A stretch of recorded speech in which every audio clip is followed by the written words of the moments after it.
How insane is that animal? This is out of this world. Fantastic. Good, Mama. Wow, what a way to start off. It's just such an incredible privilege to be out here. It just keeps on delivering. There you go, there you go. Heart is pumping right now. 3, 2, 1. You are live, you are live. Look at this, everybody. We've got a live kill.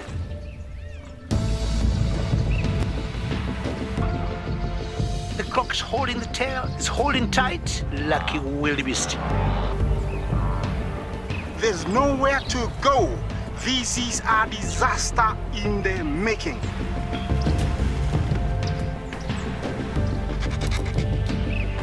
This is the first leucistic zebra I have ever seen in my life. Oh, here comes a lion. Run, little guy. Go on. Something that I have never seen before in my entire life that you are now watching live. My heart is in my mouth, everybody. Look at this. It's gonna make it. It's going, it's going.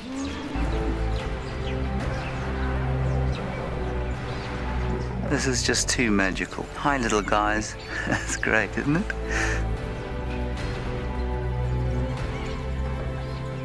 Has it just pretended to be dead? That is the coolest thing I've ever seen.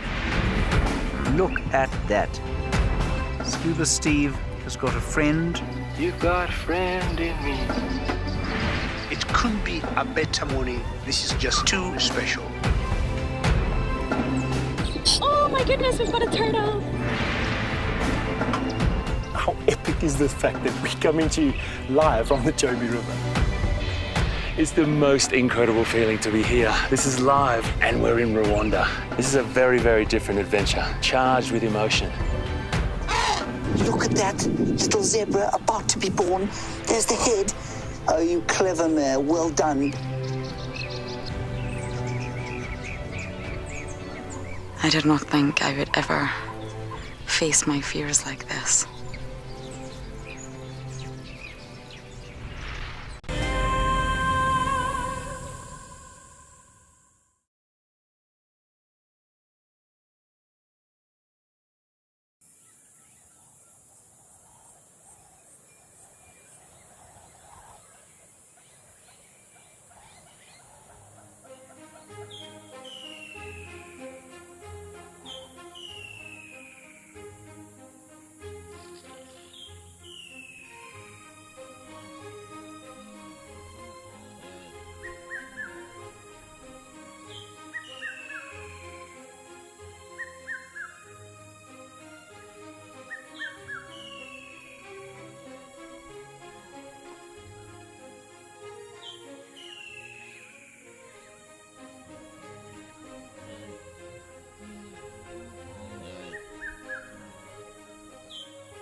This program features live coverage of an African safari and may include animal kills and carcasses. Viewer discretion is advised. Thankfully, the hot, humid, sunny weather from yesterday afternoon has given way to a nice cool start today with the form of a cloudy morning that's hanging over a very green landscape still. It's going to be a good morning, I think, for a number of things. We've got a squirrel that's alarm calling all of a sudden behind us, so we'll just check that out. But otherwise, we're going to try and head to the south and try and see if we can catch up with Thandi and the cub. They're still around Chitwa area, and hopefully it will kind of be a successful morning in that regard. Trisha's going to be bumbling about as well, and Juma looking for the small things. So we hope that you're strapped in and ready for this, your very own live African safari.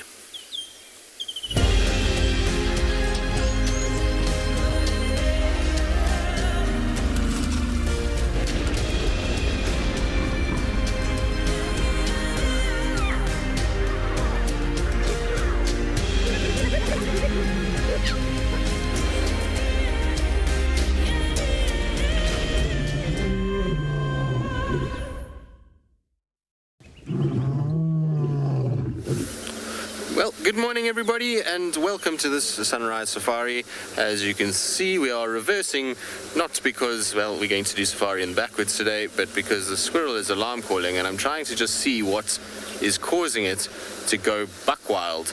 It seems like something all of a sudden annoyed it, so you might be able to just hear it in the background. Anyway, my name is Tristan. On camera I've got Impo. And it's like I say, a warm welcome to all of you. I hope wherever you are that you are ready to go this morning, and that you will be engaged with us. And when I say engaged, hopefully you're going to be asking questions and providing some comments for us so that we can have a really good discussion on this morning safari. And you can do so via all the normal channels, hashtag Wild Earth @FC on the YouTube chat stream, in the comment sections, on the various different streams, as well as on the website via that comment box as well. Kids, don't forget you can also send your questions through to kidsquestions@wildearth.tv. We'll try and answer as many of those as possible. The squirrel's gone quiet now. I don't see anything. I mean, there might be something on the western arm of quarantine, so we'll maybe just go and kind of check around on that side. Now that it's gone quiet, I suspect whatever it was has bypassed already. And so I'm pretty sure that it's nothing too much to worry about. Squirrels aren't the most reliable when it comes to shouting. They pretty much shout for the wind blowing in the wrong direction a lot of the time. We also have, this morning, it's not going to just be Trish and myself. There'll be Steve in Pridelands and Ingala, will not be joining us this morning, unfortunately, but Ingala and Tswalu will also be out. So it should be a good morning. Like I say, lots to look forward to. Nice to have a bit of cooler weather this morning, and less humidity. Last night was beastly humid. It was not very pleasant at all. All of us were walking around looking like little drowned rats that had been dunked in a bath at one point. It was not the most comfortable of evenings, but today is looking a lot better. Hopefully it doesn't rain though, that won't be ideal. We could do without getting wet this morning. Don't mind it being cool, but we don't want rain. Now the reports are is that Tundi's cub was hanging around this little pan that's right close to Gari Main. Apparently yesterday afternoon he was just bumbling about there. So I'm going to try and head in that direction, see if we can't pick him up. He generally doesn't wander too far if Mom isn't around. So I'm sure he'll still be in that general vicinity. We'll just have to kind of take a little turn past there, scratch around, and maybe if he's not there, he might move kind of down towards the Mulwanini or down towards Chitwa Dam Wall. It's kind of either way would work from that section. So pretty sure I'll kind of head into that area. What have we got here? Looks like hyenas, all of these, but just double check to make sure. Yes, hyena. It's amazing how you start to recognize the difference between these tracks, even from the road itself, or from driving point of view. It's just this very different gait that the hyenas have compared to a leopard. A leopard is a very straight, sure-footed like step, whereas this hyenas is often quite a sloppy conglomeration of tracks where they duck foot out a little bit, and it seems their gait changes quite a lot. And we see it with hyenas often when you're following them, is that they go from kind of walking to fast walk to slower walk to trotting. So there's quite a lot of changes in their step, whereas typically a leopard is quite sort of, what's the word for it? Consistent. There we go. I'll get it eventually. In its sort of stepping as it goes along.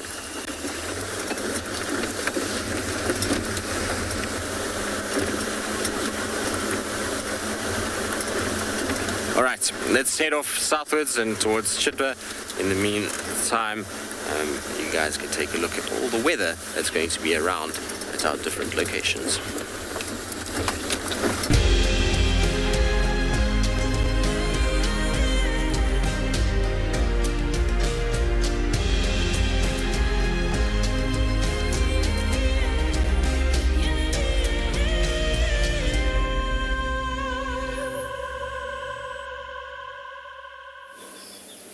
It may be cloudy everywhere, but it is really humid, very warm. Look at those wonderful elephants to start off the day with. And that sky, very gloomy, a lot of insulation, so it's very warm down here in Tswalu Game Reserve. Hi everyone, it's me, Trishala. I've got Davi on camera. I was about to say it's me, Davi, with Trishala on camera. But we're here watching some elephants. Almost. They've just decided to move out of the way. Oh, wonderful. There's a small gap there. It's quite a little herd, just about 8 of them or so.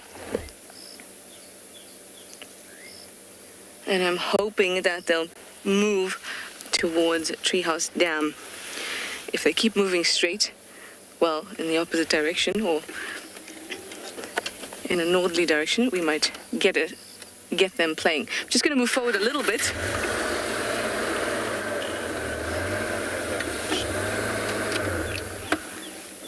There we go. Now, last night, a nice big ellie came into the camp. And remember all those marulas we were telling you about, those big, massive marulas that grow around camp because of the fact that they're undisturbed and there's a good water source because humans have settled there.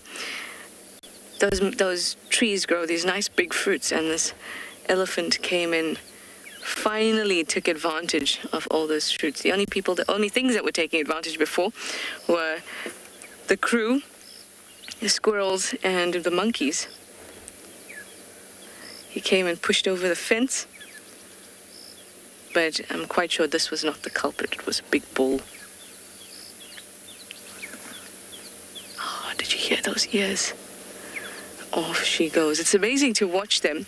They can be so quiet, quietly eating, quietly feeding, and very calm, and then suddenly they'll stop, they'll hear something, and then they'll march off with quite some speed. Now, off goes the little one too.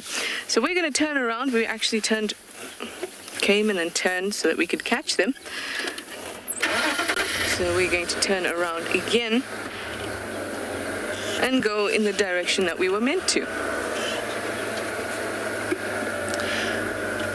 So hopefully we'll catch up with them. Maybe there's more individuals of the herd around and we can get a nice big elephant sighting, because you know they're big. Anyway, let me send you over to Ngala to say good morning.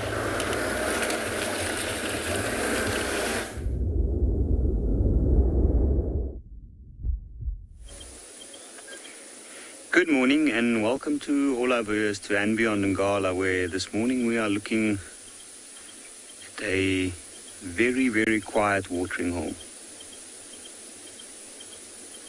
You can see some hippos around here and there. They seem like they are not bothered by anything. It's a little bit misty this morning on Ngala, and during the evening we had quite a lot of lions calling. Now, I'm Yapi, and behind the camera we've got Owen. And since we had such a lot of luck with lions yesterday, we thought that today might be a good reason to go look for them as well. And I think that with the calling and the noises that we heard during the night, there's a good chance that they moved through this area at least. And we have picked up tracks. There's one other vehicle helping us out, and that vehicle said that the tracks are heading generally in this direction. So we thought it might be good to come and have a look at the water's edge and see if the lions might have decided to stop somewhere nearby. But with cool weather like it was during the night and this morning, the predatory animals that's normally more active during nighttime can move considerable distances. I've seen a lot of hyena tracks on the roads this far in this area as well, and some of them look like they're quite fresh or from this morning. So I think it was a very busy night.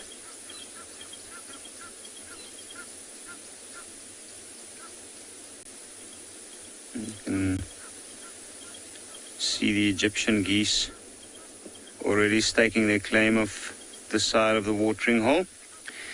But while we sit here and listen out, we are going to send you over to Steve.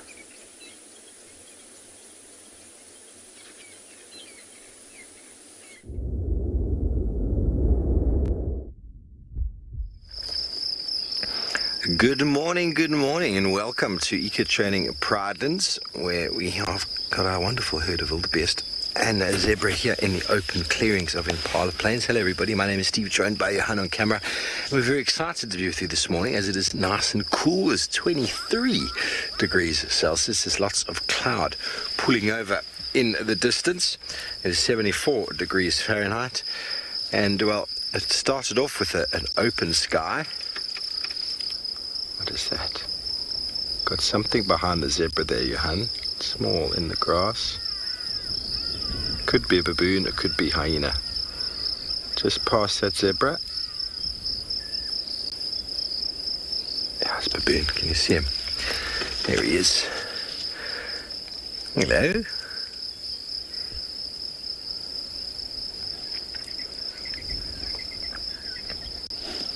So the thunderstorm that was threatening yesterday seemed to just disappear somewhere. It dumped its load somewhere else.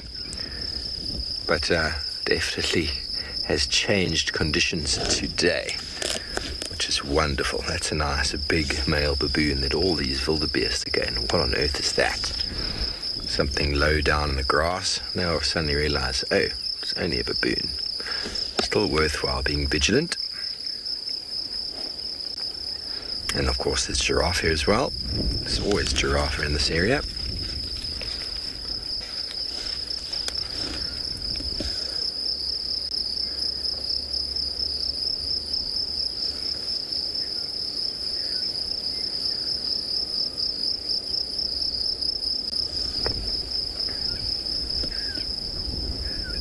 Moving over towards the drainage line.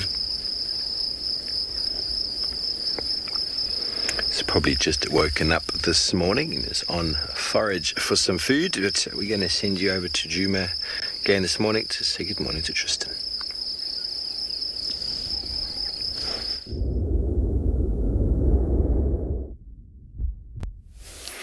Well, isn't that a sight for sore eyes? First thing in the morning, there's a little Kalamba, not so little Kalamba anymore, just draped over a branch, looking as comfortable as you could ask for. She's, I'm sure, not going to stay here for long. She's yawning a little bit, which might indicate that she's going to get up and move soon. I don't see any sign of a carcass anywhere, so it's not that she's up the tree because she's got a kill. She's, I think, just hanging out for the sake of hanging out. I've noticed with Kalamba of late, and I'm sure it's to do with the amount of rain we've had and how wet everything is that she's becoming far more of an arboreal cat. We're seeing her a lot in trees of late. Which is good. I'm certainly not complaining that she's spending a lot more times in trees. It's making our life a million times easier in terms of finding her and spending time with her. It's also going to hopefully give us a good opportunity to really get a look at her tummy properly. We know with Kalamba she's never really skinny. She's always got a little tummy on her because of, well, her success when it comes to hunting. But it'll give us a nice chance just to check that tummy really carefully and to see if we can see any signs of her actually being pregnant, or if it's just, you know, it was an awkward morning in terms of where she was walking and her belly was just sitting a little bit different. Sometimes can be quite tricky telling when they're pregnant early on. But normally what we're looking for is a swelling of lower down the abdomen, so towards the back legs. You're looking for a swelling there rather than a kind of uniform roundness that they get when they eat meat. Normally when they've eaten a big kill, the sort of roundness starts from where you would imagine the sort of rib cage is, the diaphragm, and it kind of has a gentle sort of swell all the way around back towards the back legs. When they're pregnant, what happens is you get a much flatter kind of from the ribs, and then all of a sudden towards the mammary glands, it just takes a slight sort of roundness that develops there. And that's always kind of an easier way to look at it. Also, if they are pregnant, sometimes if they're close to giving birth, those mammary glands start to swell quite heavily and become quite saggy. It's not the right word. I mean, I don't want to call Kalamba saggy. She's a, fit young lady. But she... that part of it starts to kind of swell up a little bit, and you start to notice it a lot more for us, kind of far away now. Unfortunately, she's in a tree that's so close to the road, and it's so wet here that we had to kind of get to a point where we could actually see her closer than normal. I would like to have been a little bit further away, but unfortunately, it's just the way it is at the moment. To get around her is near impossible with all the sort of rain that we've had, and otherwise all we were seeing was a little ear sticking out behind the sort of trunk of the tree. It's a cool branch that she's found. I've always wondered if I'll see a leopard in this particular branch. I've driven past here, obviously, many times. This was part of our little hamster circuit that we had in 2017. And I call it the hamster circuit because in 2017, it was still just recovering from the drought periods. And what we had was, at the time, we got very lucky in that Tamba and Hosanna, particularly, used to spend their time either kind of at Twin Dams or they would come to Treehouse Dam. And so basically every drive was Treehouse Dam, Twin Dams and round again. And it became almost like a little circuit that we would be doing. And we used to drive this particular section of it all the time. And one day if, this cat or a cat would sit up on this particular branch just because it kind of comes out so perfectly. I think we're going to go for a walk. It doesn't look that saggy. Maybe, actually. I think she's a little uncomfy.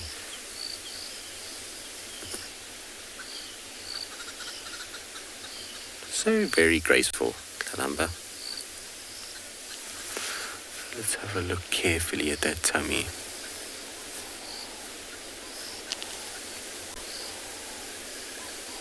Karen, there has been a few times where cats have scent marked on a car or sprayed a bush and kind of gotten a vehicle at the same time. Difficult to say. It's too, maybe a little bit hanging towards that back end now.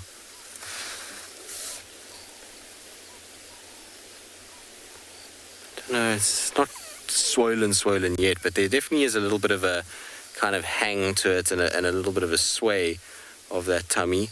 I think we're going to have to keep a close eye on it. I wouldn't put R1 million down or, $1 million down that she's pregnant yet, but she's certainly starting to look like it might be possible. All right, let's just turn so we can follow her because we know with her she can disappear in the space of about 2 seconds. She certainly doesn't sit around for long. All right, I'm going to try and just kind of turn and not get ourselves stuck. It's very, very wet in this area. And so while we do that, hopefully Kalamba doesn't disappear.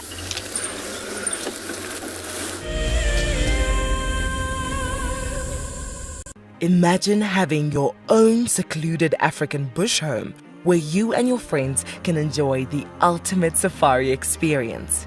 If you sign up to be a Wild Earth Explorer, this could become a reality. Tumbeta House is located in the heart of Djuma Private Game Reserve, the home of Wild Earth. You could win a chance to stay at this intimate wilderness retreat, offering you the rare and highly sought-after privilege of your own home in the bush. The prize includes 3 nights for 6 people and includes daily game drives, a chance to see the Wild Earth Camp, and have dinner with one of our guides. Sign up to be a Wild Earth Explorer before the end of February 2021 and you could be heading to Djuma, the place that we call home. Available dates are limited, so terms and conditions apply.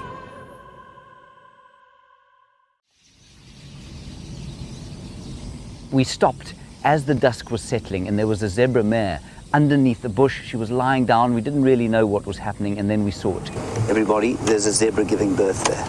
There's a zebra giving birth. This is a zebra giving birth. Look at that. Look at that. Oh, you clever mare. Well done. It's born, everyone. It's born and it's alive and it looks fine. This was, of course, an unusual sighting. Normally, herbivores like impala and wildebeest and zebra will give birth during the middle of the day. This is when their predators like lions and hyenas are fast asleep.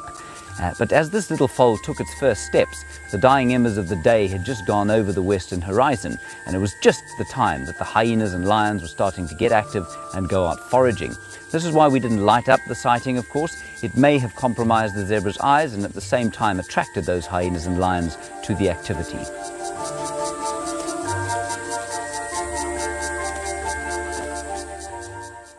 My name is Lauren and I'm currently working in Djuma Private Game Reserve here in South Africa. I I love answering your questions during the live safaris. It's my favorite part. It feels like you're on the vehicle with me and I'm able to teach you exactly what you want to know. If you want to ask a question on Wild Earth, then you need to register on our website. Once registered, you must go to the live safari page and ask your question below the live feed.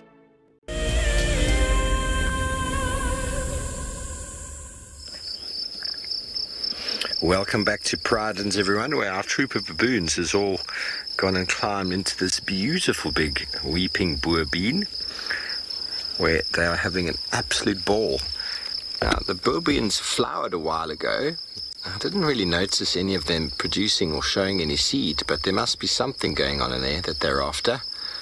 They call it a boer bean because it actually produces these long, big pods full of little dark beans inside that the Boer, the first sort of settlers, Western settlers, European settlers to these parts of the world, would actually make a coffee out of the pods and the beans themselves. The Afrikaans name is called a heilboereboon because the flowers, heil means to cry, and the flowers, these long red flowers that drip nectar in the summer months. So a crying boer bean. Is that correct, Johan? Yeah. Yeah? Johan is Afrikaans. My first language is not Afrikaans, so I do apologize out there if I do ever get the translations incorrect, everybody. A wonderful tree that we do find all over the place. They're often found and associated with termite mounds. Water-loving trees. And clearly a favorite jungle gym for the baboons this morning. There must be all sorts of pods going on in there, but I didn't really notice.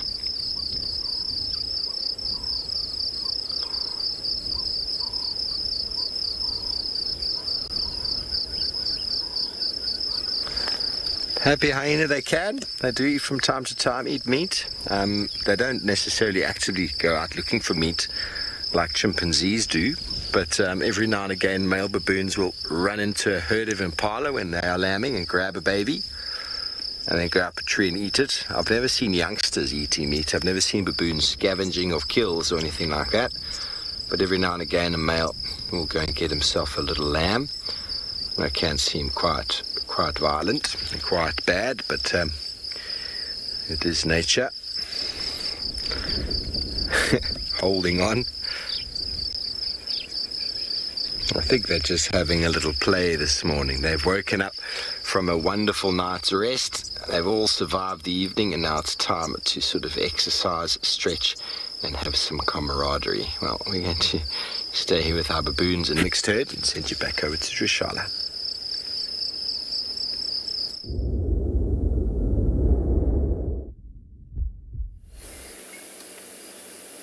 We were just doing a bit of a sudden boundary patrol, and then we came across these lions and an entire tourist vehicle. Sorry guys about that.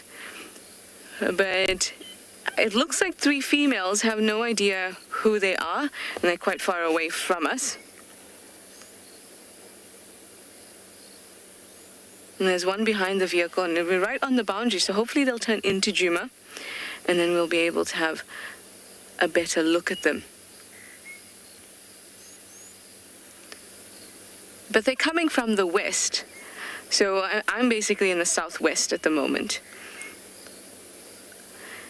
And that is interesting.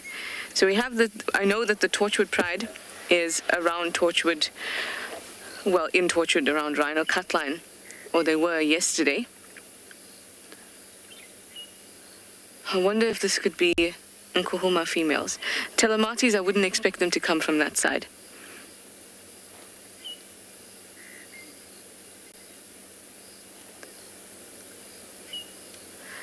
What's really nice is we saw them from quite a distance, so we're going to have this epic walk by if they just decide to walk towards us and not turn away from us. Oh.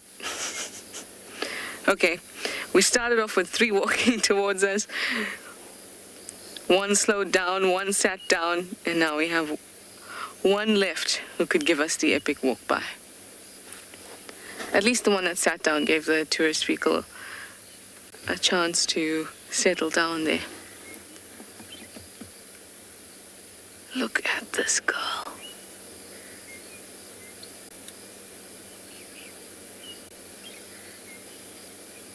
Just another morning here in the Sabi Sands. Just in with Tlalamba so early on. And we've got some lions and we've already had elephants. And how long has it been? How long have we been on air? Half an hour. That is great.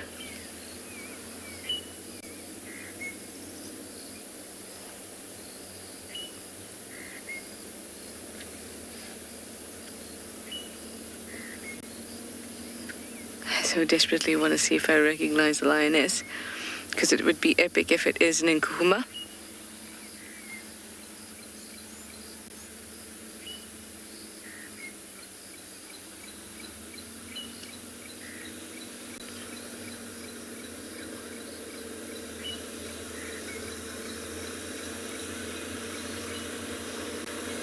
The pleasant sound of a vehicle driving past. Nothing quite like it, is there?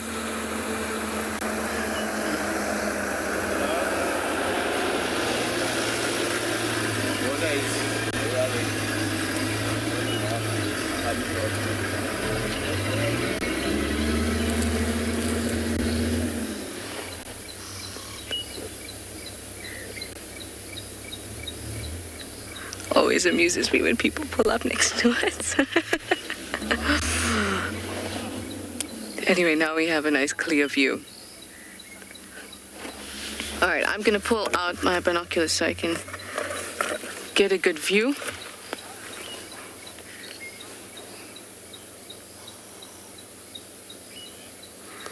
Leslie Ann, you'd like to know how I identify Nkuhuma lionesses?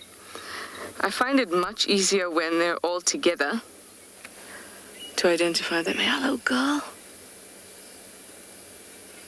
Oh, look at you. But I'm looking for certain individuals that I know well, that I can identify. Ones that I can identify very quickly, Amber Eyes. She's got those amber colored eyes, very, very bright orange.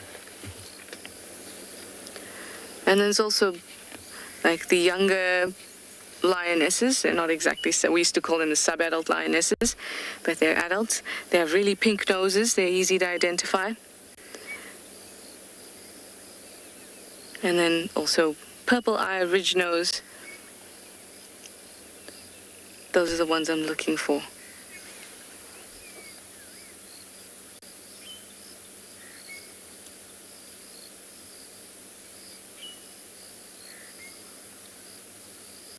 I'm 100% sure you guys are going to be able to tell before I can.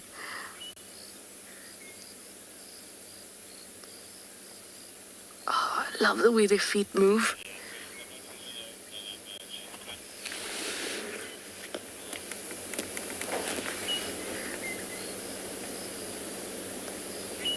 Some of the best sightings are when you see something from far and you get to position yourself just like this.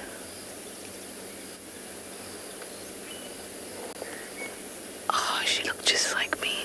Looked just at me. Right at me, not just like me. She looked like an Nkuhuma lioness. She had that right ear curve, but I just need to check my ID thingy first. Kit, there we go. ID kit. They're walking along Gari Main, which is that southern boundary. There's one still on that side, but we are going to move to try and follow these ones. What magnificence.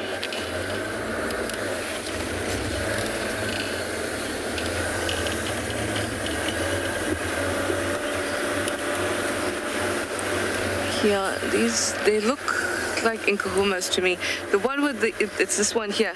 See that right, I mean, it's difficult to see, but the right ear has that very distinctive curve in it.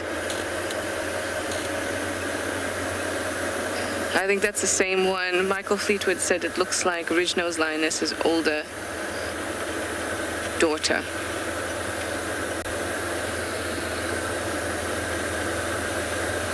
I'm gonna actually try get off and get around them.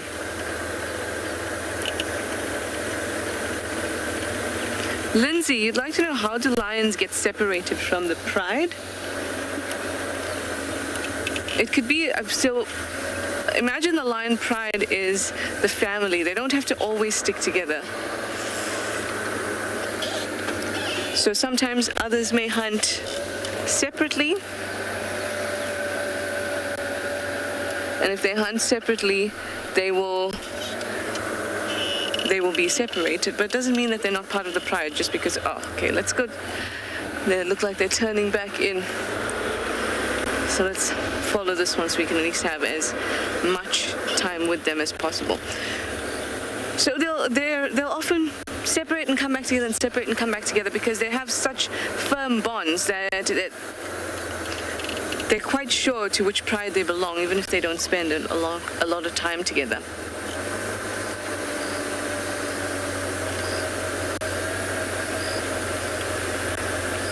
But you will find sometimes they'll separate by age. Younger lionesses will kind of break out a little bit, spend a few days together, and then have the older girls together. But that has a lot to do with just who the bonds, I guess, or with whom the bonds are strongest.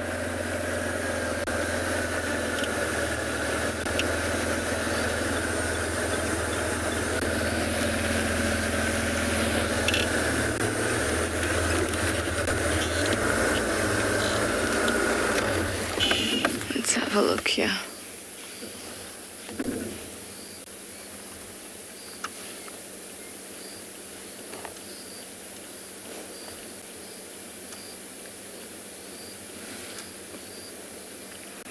Sir 50, you say an impressive lioness. Absolutely.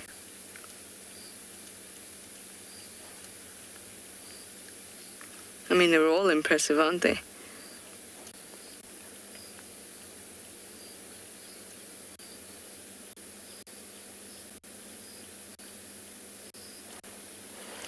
Off they go. There's one coming past us on this side. Oh, a couple of you are asking why they drag their paws when they walk. That's a good question, and while I can't say that I've researched the answer particularly, I would think that there's no need to expend more energy to lift your paw higher when you can just lift it enough off the ground, because they don't leave a drag mark on their track. So they are lifting it up just enough. Oh, look at this. Look at this.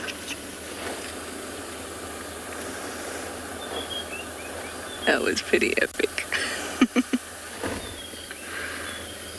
Oh, I remember the first time that it happened to me. How I had a small heart attack.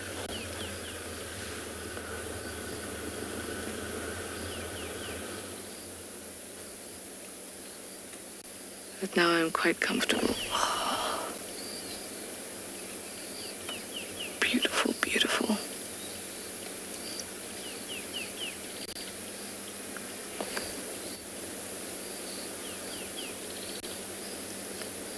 Three Nkahuma lionesses.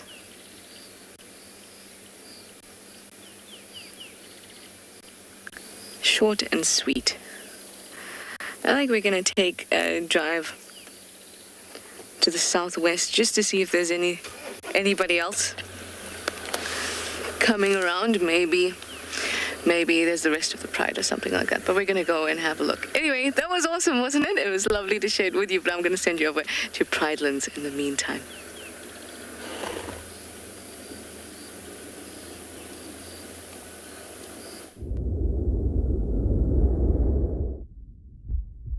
Yeah. Well, welcome back, everybody. We are with our mixed herd over here, moving from wildebeest to zebra to beautiful giraffe, and then to our wonderful cousins in the tree that are having an absolute ball. And they definitely seem to be plucking at fruits there. I haven't really been able to see them with my binoculars, but lovely position. I was looking towards us a moment ago, now it's turned its back. A very busy activity in the morning for breakfast. Baboons like us are very inactive at night, or some of us I suppose are more active than others, but as soon as the darkness arrives, primates go very inactive, find themselves a very nice and safe place to rest, and then they wake up early in the morning, led by one of the dominant males, as we saw before, that big male that was walking through the long grass, and off they go somewhere on a feeding mission, always with the one leading, one probably in the middle, and at least one at the back, just watching out and making sure there's no predators. Male baboons in a society like this, called oligarchy, it's a group of males, sort of a gang that looks after the troop, and they have to be dominant, they have to be physical, and every now and again they have to exert that dominance and physicality on the troop, But it's not needed all the time. Sometimes just a look is all that's required from a big baboon. But every now and again, as we know in human society as well, some youngsters overstep the boundaries and they need to get taught a lesson. And sometimes that can lead to enormous amounts of noise. But they are here feeding and being very quiet this morning. So let's send you back over to Tristan.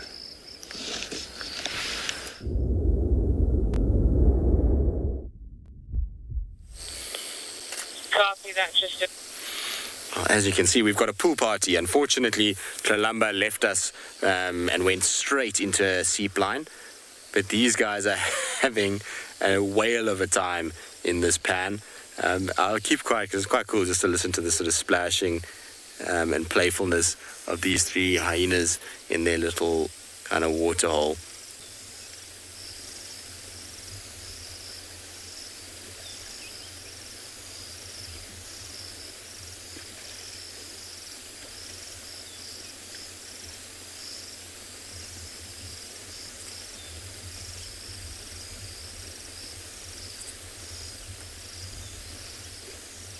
Making that much noise, are they? Here comes another one. We've got a fourth one that's coming to join.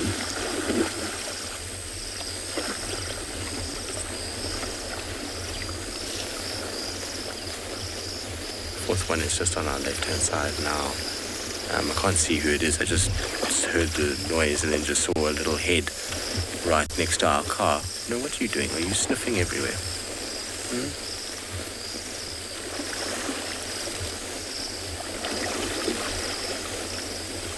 I wonder why there's so many hyenas here. This is exactly where Tandi's cub was yesterday, apparently. He was at this waterhole just walking around here. So maybe they were attracted by potentially a kill that Tandi maybe made. That's why we've got so many of them.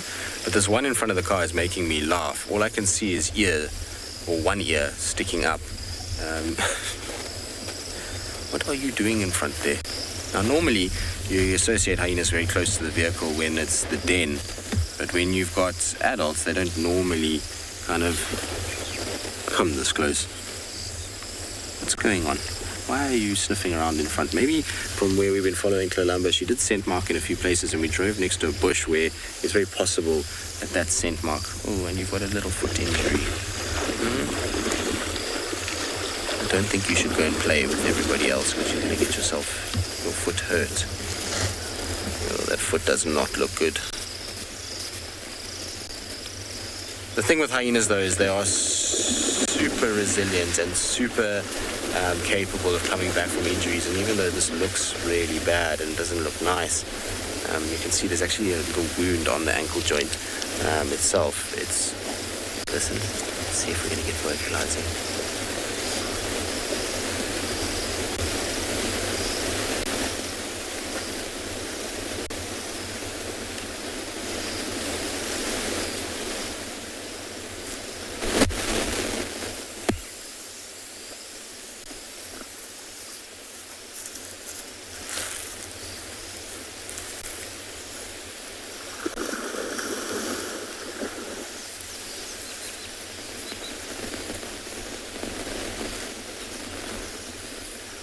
so surprised we haven't heard any calls at all, any sort of sounds. No. You're not allowed to.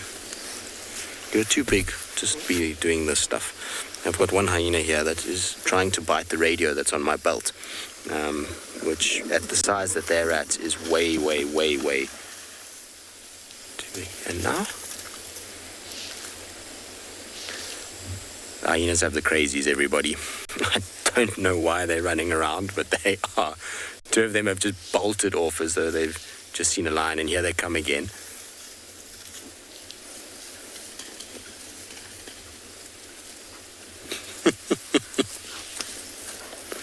What are you lot up to?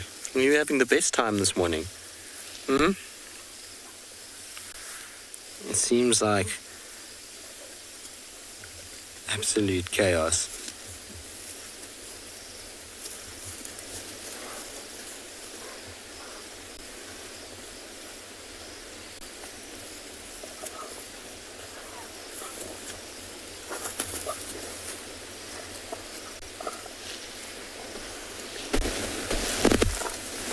Guys, our vehicle is not a play point.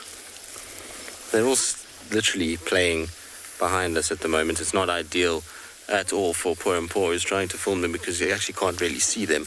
They're so close to our back tire. You lot, are you in the best mood this morning, all of you?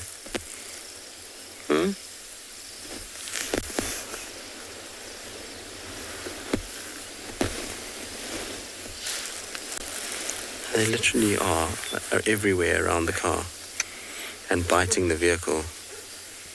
No, stop it. I can feel you guys biting. Stop it.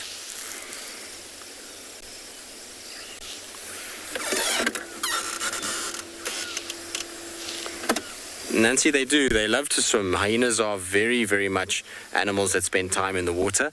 They are individuals that like to play in water, like wild dogs as well. You see hyenas in water often, sometimes in big dams. They'll even swim to the point I can feel that my tire is being bitten. Yes, no, you're not allowed to be biting tires.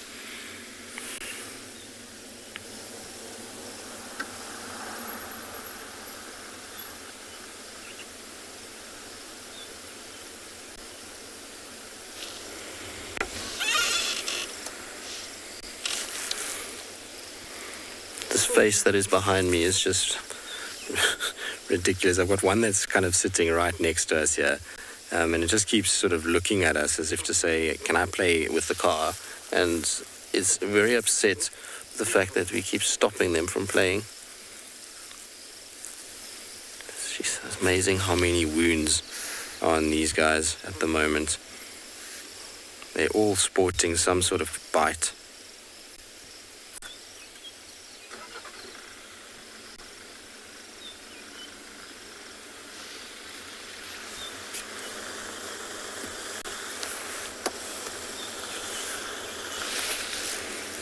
Alright, looks like they're all going to move off and no longer carry on with their party.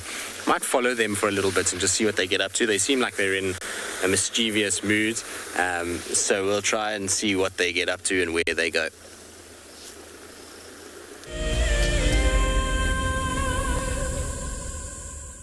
When on safari, there's nothing better than an evening spent under the stars chatting around a fire, with the sounds of the wild all around you. If you sign up to be a Wild Earth Explorer, you can build your own memories by joining our guides for regular fireside chats. Subscription payments can be made by PayPal, credit card, and now bank transfer.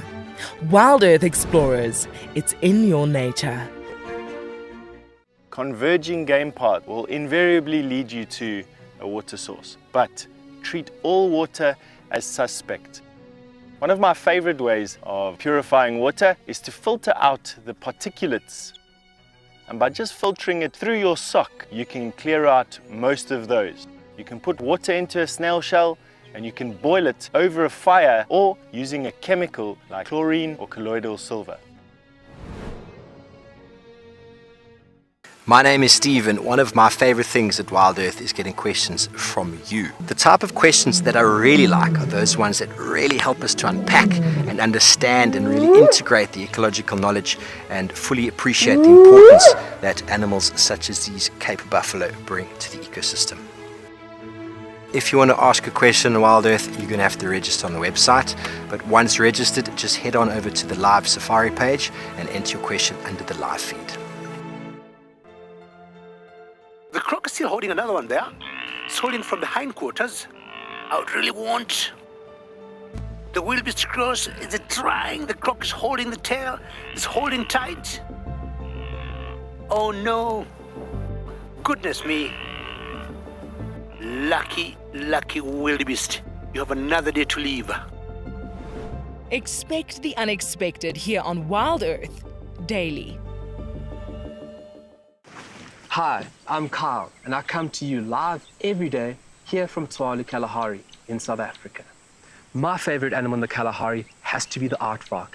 Its unique appearance, its ethology, and as well as ecology within this vast ecosystem is amazing, and something that I have been really lucky to experience on foot here at Tswalu. Catch up with the guides daily here on Wild Earth.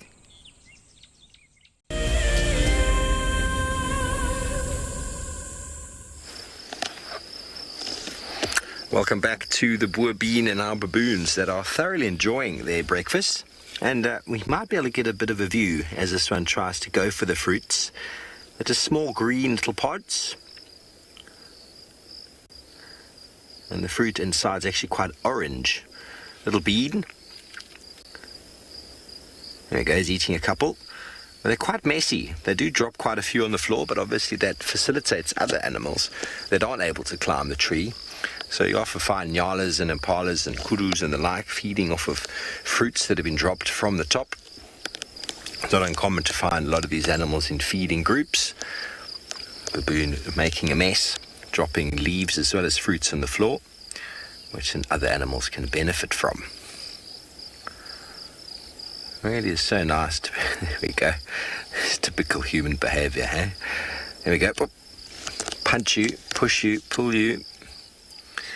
I'd love to be able to run around in a tree the way baboons do. They are very, very agile, very arboreal. But they are also their defense mechanism. They're coming out on the top right there. A little bit more right. Sorry, hon. A little bit more. One was popping out on this. There we go. Oh, you had it.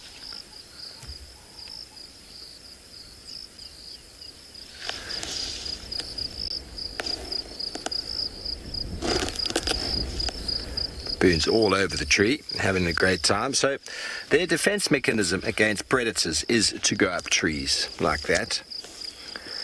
But against people, due to the human-wildlife conflict that has persisted on this continent and around the world for a very long time, baboons, if they see us, they don't. If they're afraid of us, they don't stay in the tree. They go down the tree because, well, obviously, humans invented missiles in the form of spears and catapults, and so a baboon that stays in a tree is actually liable to get caught and attacked by people. Not that I'm out to get baboons, but their natural strategy of defense against people is to jump out of a tree and run away. So if I had to run up to that tree now, they'd all just fall out of it like drop bears in Australia.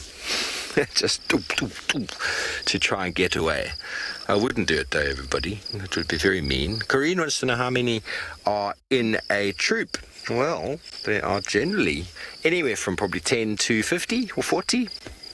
I've never actually counted the average number, but I think I counted about, 15 or 20 before. It's hard to tell sometimes because some of them are so small, walking through the long grass. The long grass, you just see the tails popping out. You don't always see the whole troop, and sometimes they also got a baby attached to them. But there's so many moving around that it's hard to really count them. They're always jumping around, but I've seen pretty decent sized troops. The run around Djuma is definitely around 20-25 in number, and that's what I've noticed is definitely got 3 big males. It could be 4, but I only noticed 3. You had quite a fun time with them on the dam cam the other day.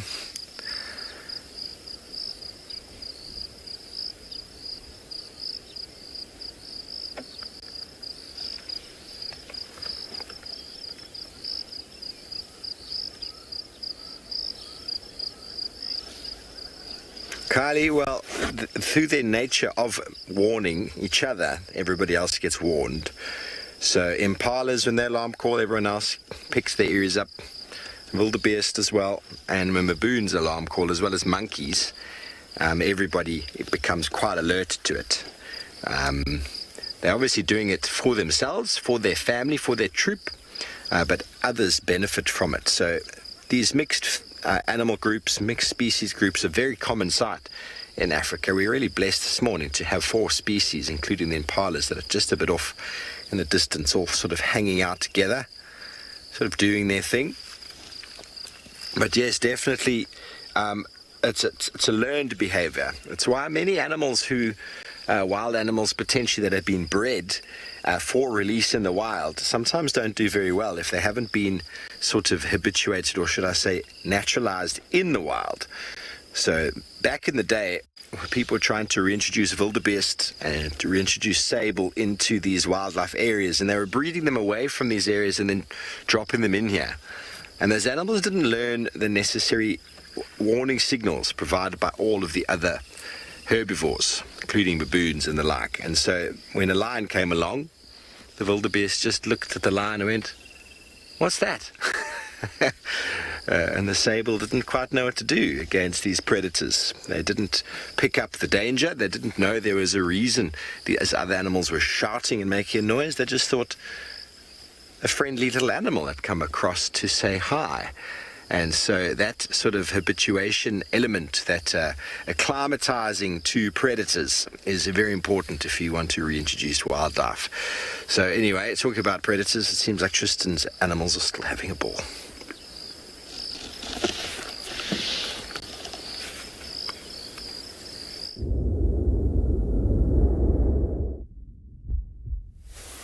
Well, talking about habituation, these guys are about as habituated as one could get.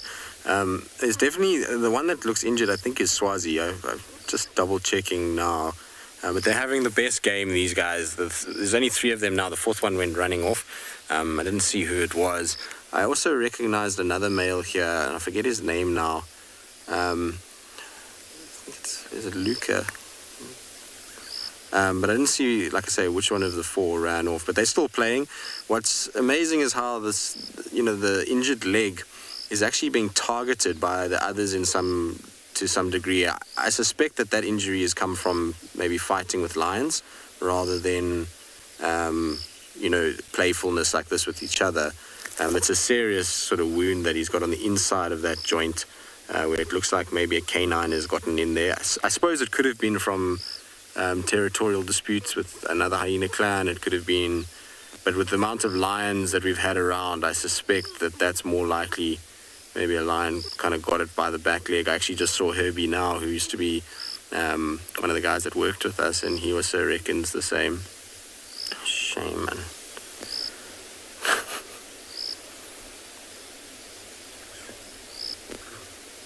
How amazing is this sighting? It's not all the time that you get hyenas being so playful like this. They, generally at this time of the day are on a mission to find somewhere to rest. They're not normally this playful, just because, they've had a long night and typically they've tried to find food and various other things. So when you get them playing around like this, it's such a kind of cool sighting. And when it's not at the den, you expect this kind of behavior at the den site, just due to the young ones being there. But given that Swazi is here, I think one of these is also in Ndebele. I'm so rusty with these hyenas, it's bad. I need to actually go and look at everything again. I just spent so little time with them of late that it's tough to remember who is who. But if it is, that grouping, so Swazi and Ndebele and the likes, they are all younger hyenas, and hyenas, therefore, that still have that youthful streak in them, which would explain why they're playing the way that they're playing. It's also coolish weather this morning, and so that to do. Oh, look at the little greeting. That poor leg. Luckily, the leg that's injured is the lower one or the bottom one on the ground, so it's not having to worry too much. Look at that. It's even kind of, so the sniffing around the genitals is all just greetings. And you leave him alone, shame. The thing with hyenas, though, is that they're tough. So even though that wound looks bad and the way that the leg is being carried doesn't look good, they come back from injuries like this quite easily. And honestly, 3 legs for a hyena is not the worst thing. They can survive pretty well with just the 3 limbs, much like wild dogs as well. They have an ability to use 3 limbs to kind of good success. So, it's not a worry even if. So Michael Fleetwood, who's confirmed for us that Swazi is the injured one. Okay, perfect. So I'm not too rusty at this stage. Shame, what did you do, boy?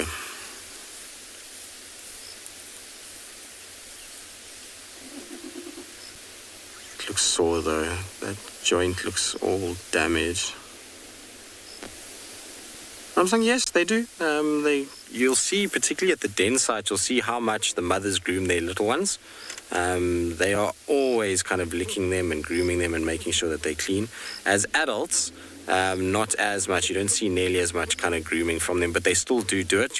When they were lying down there. Now, are you also carrying a little injury on the left leg? No, you're fine. You are. A few little bite marks on the bottom left near the pad. The hyena that's running away. It's obviously not slowing it down too much, but you can see the gait isn't quite right.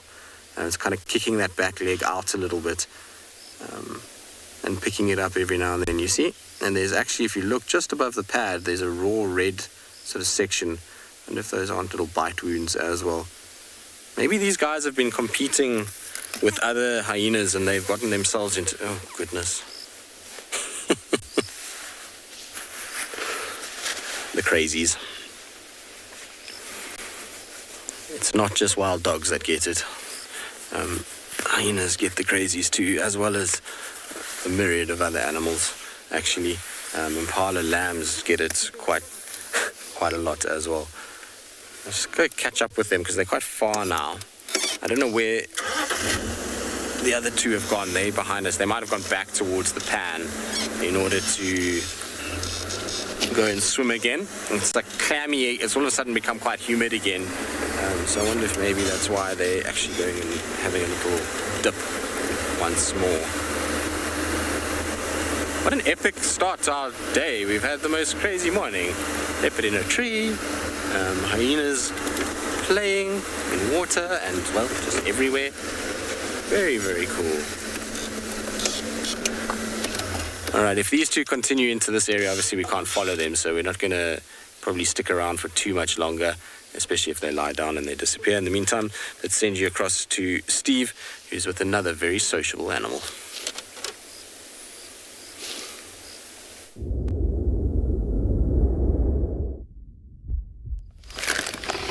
Thanks, Tristan. Yeah, well, in Djuma we don't really get to spend this much time with baboons. They see us and they generally move very quickly away. So obviously we've given these guys a lot of space. When we first started, we gave them a huge amount of space, thinking to myself that they would run away. But we've come a lot closer than we were. Obviously we've been in this position for a few segments now. And they were really, really enjoying this boerbean. Scotia brachypatella. Oh, it's not. After all that, it's not a boerbean. It is a false marula. Can you believe it? Now that we are this close, I've actually looked at it more closely and realized that it is a... So that is why the pods looked so strange to me. Well, everybody, the false marulas are a beautiful flavored tree. And the baboons have obviously found one because we see some of those fruits are a little bit yellow. The the false marula, when it is ripe, is delicious. Delicious purple. Delicious. I haven't found one yet that is purple. That's because the baboons are around loving them. It's part of the mango family. And if you've ever had one of the false marula fruits when they're ripe, it is absolutely delicious. Talking to Taylor the other day when she handed it over to me, she'd only just recently had her first false marula fruit, and she thought to herself, she's never turning back. You have to really covet them quite closely because out here they don't get past the monkey, baboon and bird stage. But we're going to stay here because this is really way too much fun to leave, and we're going to send you back over to Trishala.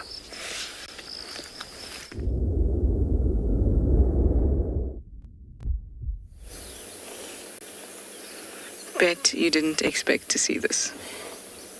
Because I didn't expect to see this. But it is a freshwater crab. What kind, what species, I don't know.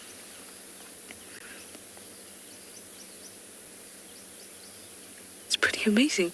It's been like this the whole time. It looks like it's missing one pincer. Yes.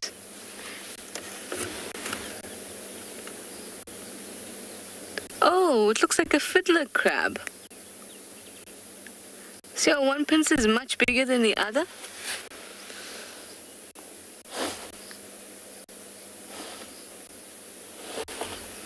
I think, I've got to remember to first year university. I've not thought about crabs forever, I think.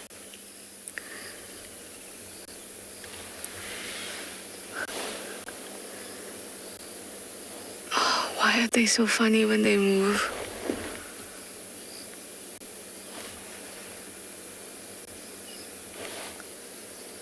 I always think that they look like they're doing some kind of waltz with one pincer in and moving from side to side.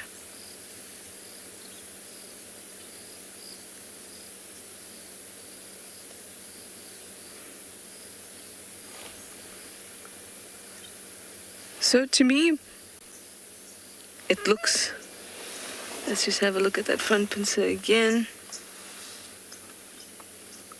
It looks fiddler crabby, but I am no expert when it comes to crabs. But I do know that fiddler crab has the one really large pincer. That's very much more robust than the other one that's much smaller. And they're semi-aquatic.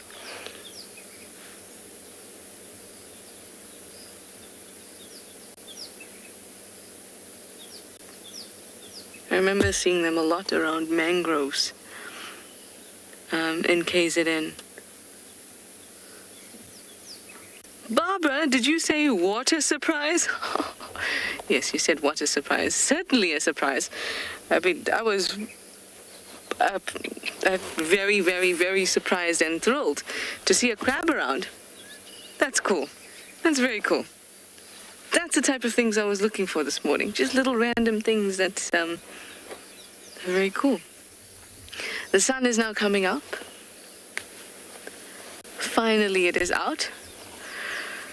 And I was thinking that we're going to head up towards quarantine just because Tlalamba was around, and I have found more often than not that Shidulu is not too far away when it happens. So let's just have a bit of a gander. And I'm going to send you over to Ngala while we move up.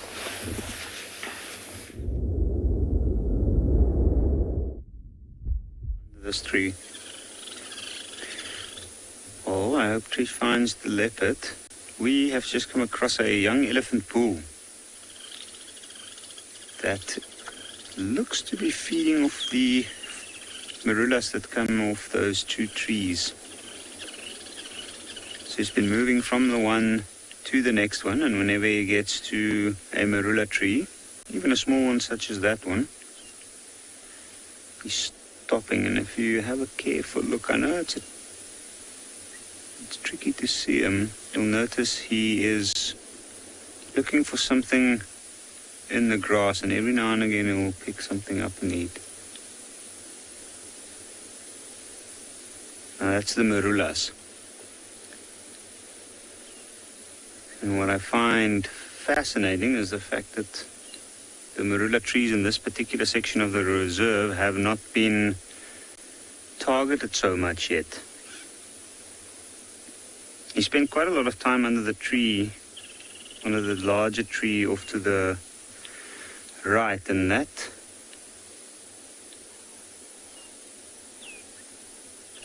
and I would expect other elephants coming through this area, cleaning off the marulas in this particular area. There's a dry riverbed behind the elephant, and this is quite a well-used area by the elephants in the area.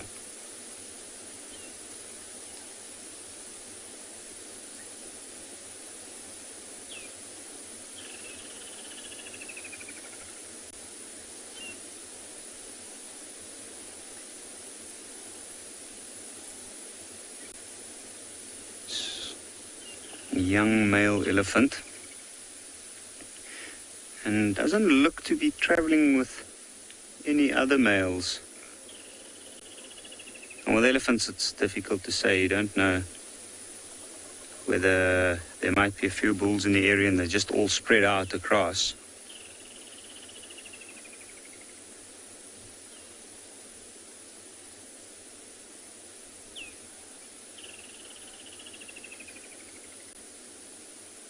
It's a nice cool day, so if he was traveling with a small group of bulls, it would be a good time to try and catch up with him.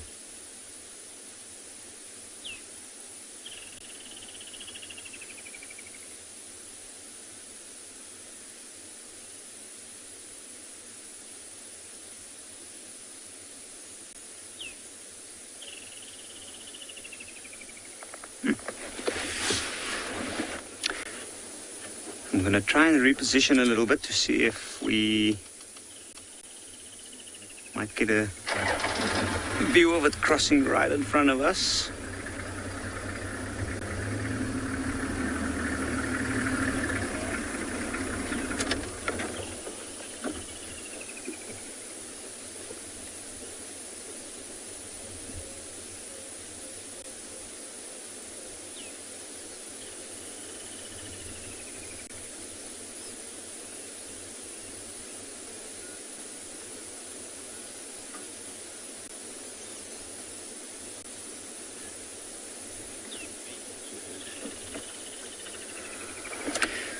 Jack, what a good question. Do elephants mate even when they're not in must? Yes, they do, actually.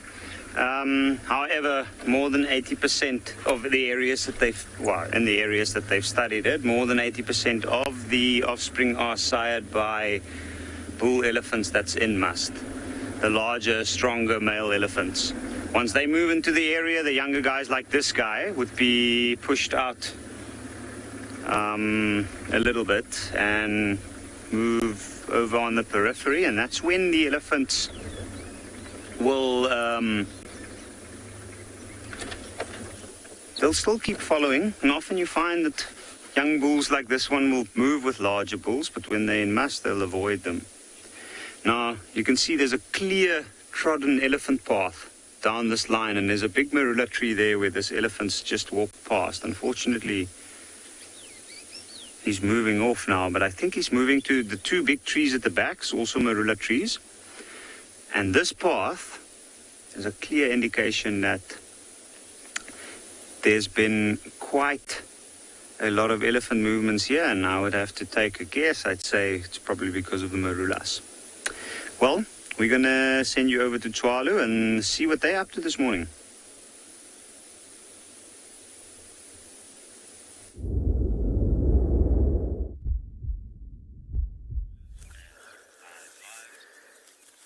Good morning and welcome to Tswalu. I know you know we're at Tswalu when you see little meerkats in the frame. So we are quite far out in the west this morning, so this is a totally unknown group of meerkats, but there's partial cloud and the sun is hiding behind the cloud this morning, so we morning. I'm Deirdre, and on camera with me this morning is Morgan. But with partial cloud, those little meerkats are not getting very much sun. So they're still huddling and waiting for the sun to heat them up a bit. You can see some partial cloud cover. So they're out in one of these little calcrete areas. A nice open clearing for them. Once they've warmed up a little bit, they'll go foraging. So relatively far away from the vehicle, just waiting for the sun. There's lots and lots of little groups of meerkats all over the reserve, so we don't actually have any idea of how many groups we've got. There's just so many in different places.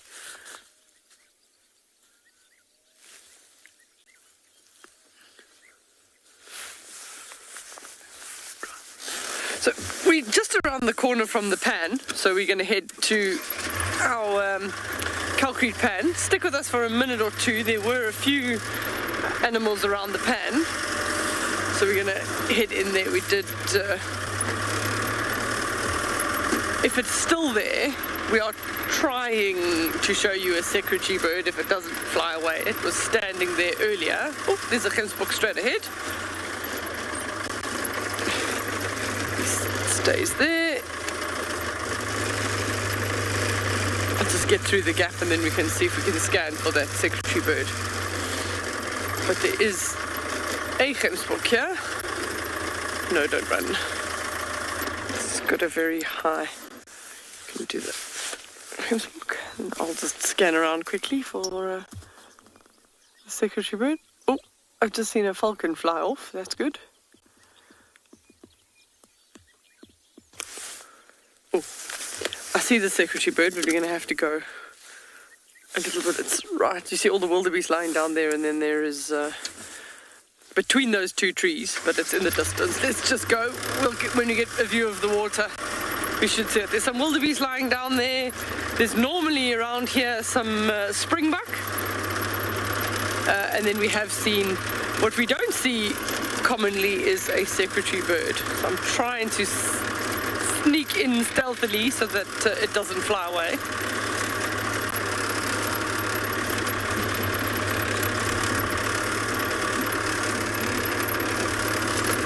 If I get closer to the pan, then we should be able to see it.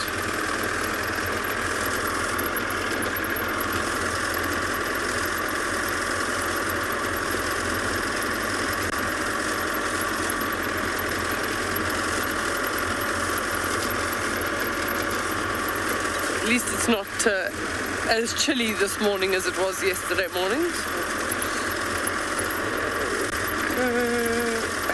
I think if I stop here for you, if you aim in the general direction of the wildebeest, it's walking around in front of them all. Oh, you got him. Okay, good.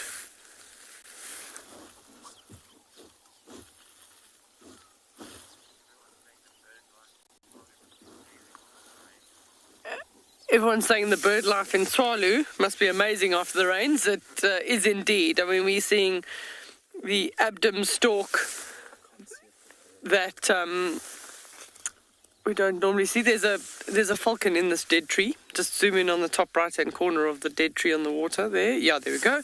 So there you can see one of the falcons. It's quite far. It looks like I can't see the top of a head.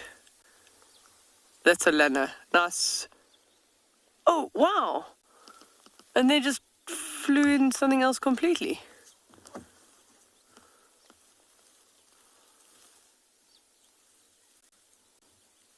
Looks like 3 Lana falcons. Awesome.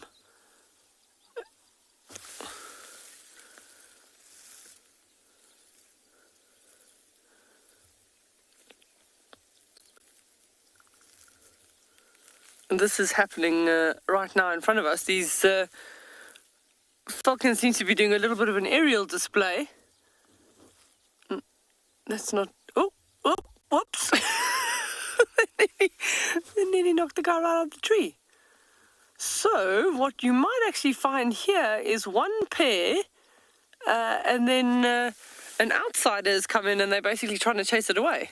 That's what it looks like. It looks like that was an aerial display, and now the two of them keep going for the one on the tree to tell it it needs to move on. Maybe they're trying to tell it that it's hunting. They're hunting. Here it comes again. Oops, hold on tight. That's the awesome thing about being on live safari. And yeah, it's difficult for us if we're not on air to bring that to you, but that poor chap is sitting, they're going to come in again. They're doing a little bit of a flyby. Keep watching. Incoming. They've done a little bit of a turn. So they are definitely seeming like they're trying to chase it away. This would be a prime hunting spot for them because lots of the little birds, the pheasants and the finches, will come down and drink. And it is a good spot for birds that hunt other birds. So we can't see the secretary bird just yet. It was waltzing around in the open. I'm still trying to find it, but while you're watching the Lanners have a go at each other.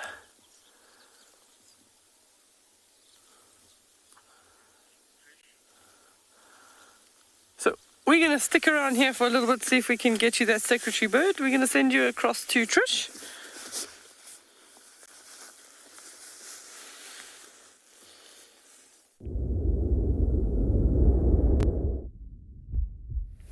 We've just popped into the den on our way up to quarantine, and everything was quite peaceful, and then there was some sort of sound that attracted Antima, and then she ran off, and that's Heart, and she looks like she's going to go investigate whatever has happened, or whatever sound has been heard as well. I can still see her though. She's now looking at me. But they've definitely heard something. Okay, she's coming back.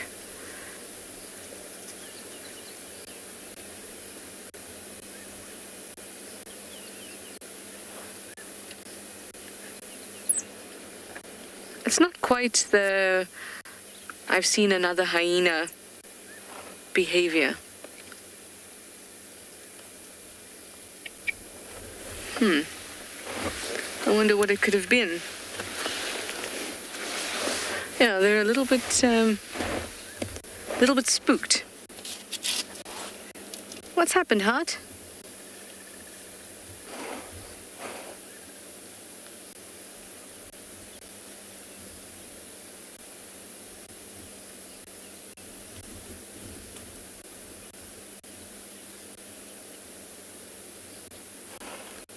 I've seen both Heart and Antima do that leg movement when they're not sure about what it is that is a disturbance in the distance. That's what Antima was doing too. Picks up and kicks her leg up and down, up and down.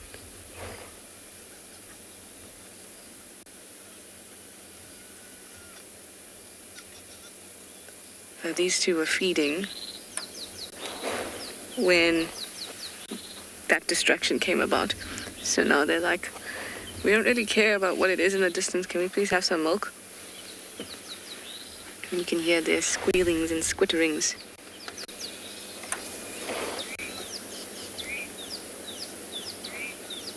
I see she's uncomfortable. Ears are pulled back. She's trying to have a listen.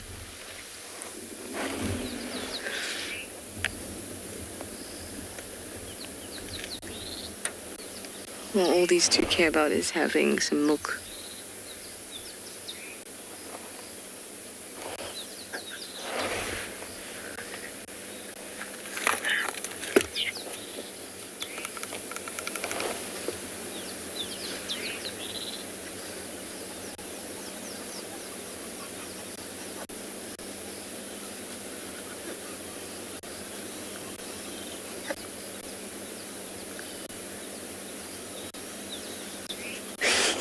I like when they continue to complain even after they've managed to latch on.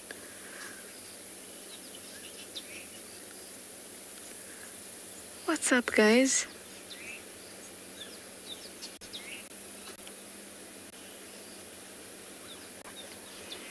shifting. She's a little uncomfortable, but settling down a little bit more from earlier when she looked completely uncomfortable. Oh, there we go. That's better.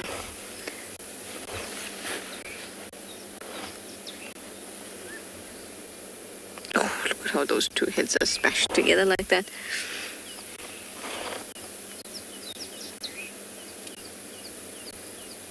And there we go. The head is down. Things are all right.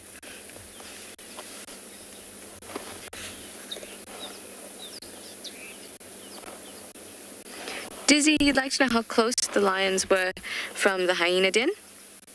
Probably about 2 kilometers away now.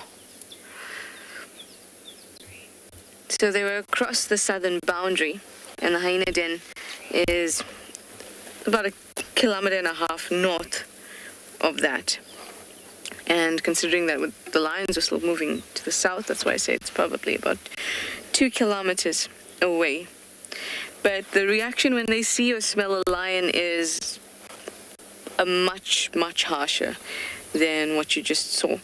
This reaction that we saw, we missed the intima reaction, but that whole the whole response to whatever it is that disturbed them looked like maybe they heard an elephant, maybe they saw or smelled a leopard or something like that, but not lions.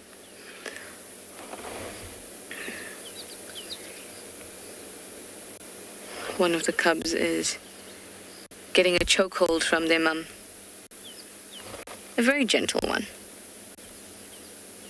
Very nice. I am actually going to take a small drive around and see if I can pick up on what it is that they have seen. But I will be back in a bit.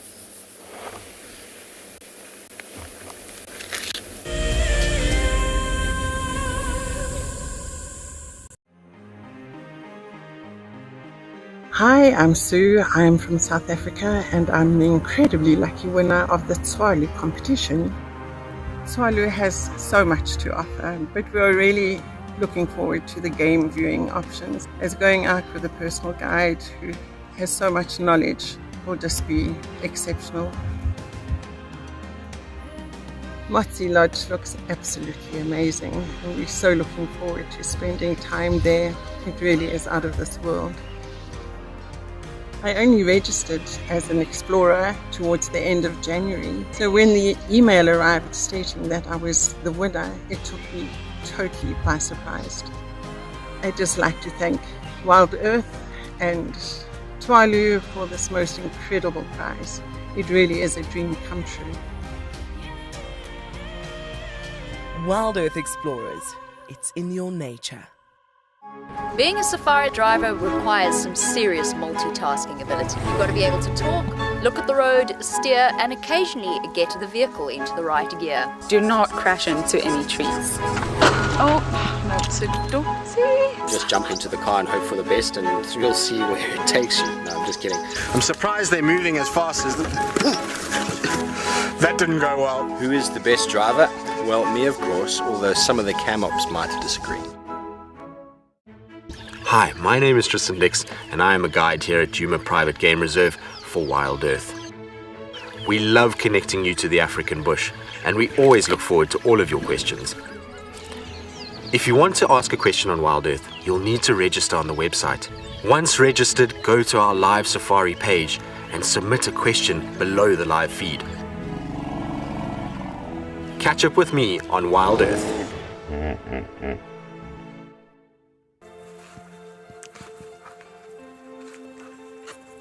Hello, Mama. Just checking us out, everybody. There's no aggression here. Very relaxed. A herd of elephants moving around your car like that is truly, truly magical. Tune into Wild Earth every single day. It's in your nature.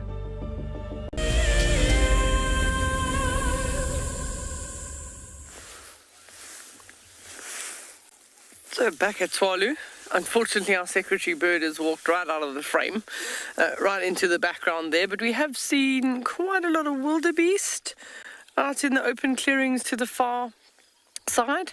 There was actually landed up being 4 Lanner falcons, and one of them was a juvenile, so with lots of streaking on the chest. There's the wildebeest. There's a couple of small ones in that group. There's a little guy. So the little ones, the little wildebeest at this stage are not really eating too much grass just yet. They're still busy suckling milk. That one's still too small to be eating grass. It's probably trying at this stage, but most of the time they're still going to have milk. They'll probably suckle for about 8 months. Then there were giraffe in the far distance, but we might just literally get their necks sticking out. I think just if we go from the wildebeest all the way to the left, there's about 4 or 5 giraffe out. There we go, there's the giraffe. So a little hive of activity here at the waterhole. But we're going to send you across to Tristan with an update.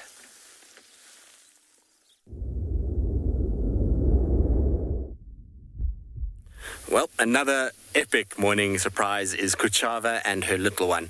They're busy moving along the road. I mean, he's not so little anymore. It's just her that's on the road at the moment. He's also around. I just haven't seen him yet. I know he was with her, but I don't know where he's kind of gone. We know that sometimes he can be a little bit on the shy side. So just kind of giving her quite a bit of room just to see if he kind of comes out onto the road itself. We're ticking off one by one Tandi's offspring this morning. I also had tracks for Tandi's for Marips as well, so he's around too. It seems like everybody is in the kind of area at the moment. We're being absolutely spoiled this morning. I'm going to try and see if I can go forward a little bit and just follow her down the fire break and just pick up if we can find her son. He is here, that's for sure. Also, another update, actually, funny enough, talking about males, is that Quarantine was just found right now, which is really cool. So Quarantine is also on Cheetah Plains at the moment. He's right up near the sort of Kruger boundary area, but he is around. Is that not him, maybe? I'm just trying to see if it's her or him, but I think it's her. No, it's definitely her. She's got a very distinctive look about her. I'll try and see if we can follow her. It's not going to be a long sighting, unfortunately. She too has turned into a seepline here. But this seepline, unlike the one where Kalamba turned, is not looking nearly as wet. So I think we'll be able to follow a little bit, or we'll try and we'll just see how it goes. If it gets a bit too sticky, we might just stop and kind of carry on. Although she's turned onto a road now, I think she's going to be on the road. Maybe just cut the corner here. I wonder if she's not left her cub behind somewhere here and is just going to go on her own little mission. Oh, she is such a beautiful cat. We're being spoiled with all the kind of young, beautiful females, you know, Shidulu, Kalamba, Kara, and now Kuchava. It's just all the kind of up-and-coming females in many ways. Although, I mean, I suppose they, you know, Kuchava and Shidulu are aging, but they're still on the younger spectrum of life. And there's that typical little white surrender flag tail when they get shouted at. There's a rattling testicular shouting at her, and that's why she's kind of got her tail up like that, just to say, I'm not hunting you. Epic morning. All right, let's try catch up with her. I don't know. I don't see her son anywhere behind us. Maybe he just stopped and is going to hang out, and she's going to carry on and go and kind of hunt. That's very, very possible. He often kind of does get left behind by her, as most leopards will do, as they'll leave their offspring and go and kind of hunt. But you can see how wet this area is. This is what I was talking about. This is that seepline. So from here, if she goes off-road, we're really going to struggle to keep up with her. But luckily for us, it seems like for now, we're on the road.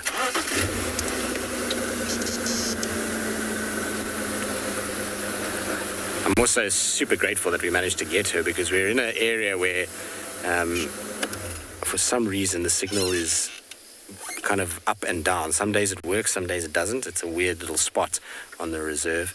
So I'm super glad that we managed to get her, but she's cutting off now, so that's going to be, unfortunately, the last we see of her. We're not going to be able to follow her down through this. This is way, way, way too wet down here, I think.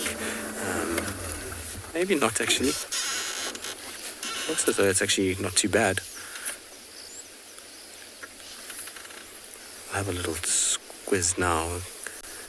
The only way to test is just to put kind of two wheels off, and if they start to go down, then immediately stop. How epic, though. All right, we'll try to see if we can follow. I'm not sure that we're going to be able to, so if we don't, well, it was good to see her. We'll just do a loop back to see if we can get her son. In the meantime, though, let's send you across to Steve.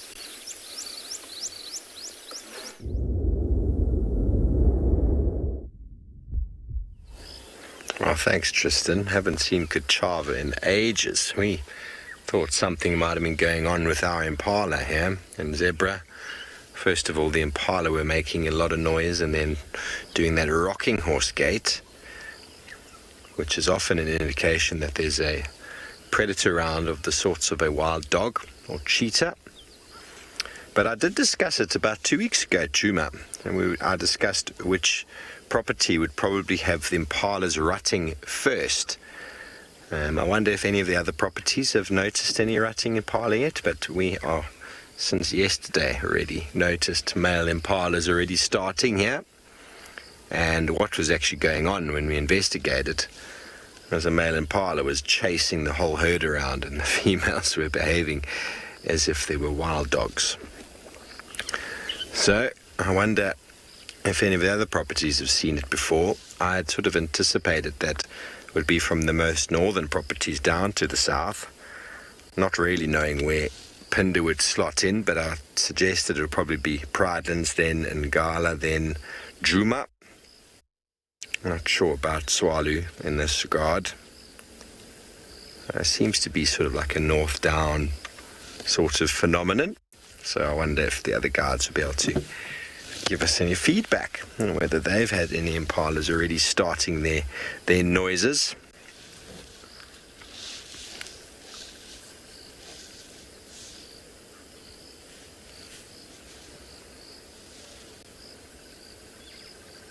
Now it's all back to the feeding.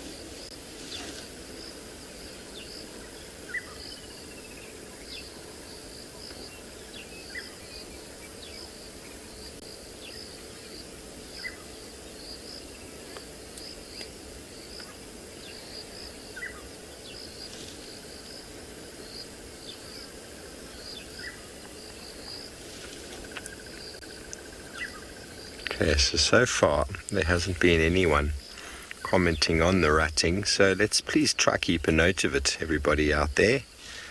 Oh, I don't know if you can see the zebra straight in front of me there, and he's got a bit of a bum scratch on the tree. Right. That fellow's just moved off. He's giving a proper bum scratch. Now it's time for a head scratch. Oh, it's just behind the bush.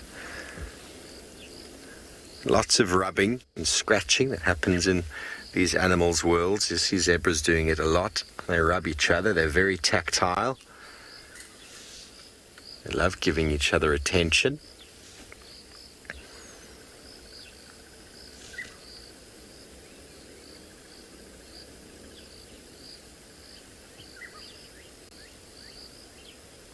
A few little nibbles here and there. Yeah, this fellow wants to know what's going on. What are you guys doing?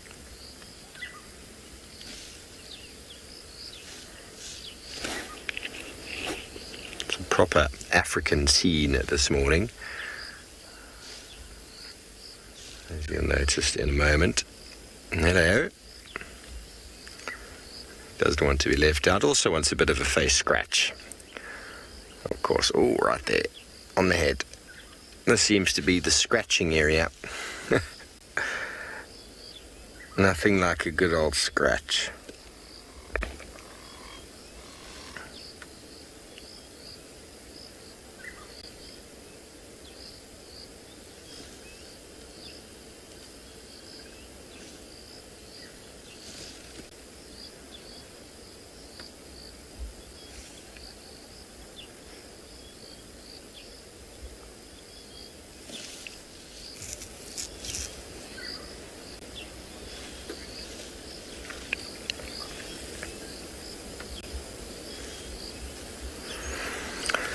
Well, Kobe, definitely giraffe camouflage is for camouflage against the surroundings, but zebras are more as a form of dazzling effect. In amongst themselves, they form one big unit, and there's almost like a 3D dimensional change in the aspects of the animal.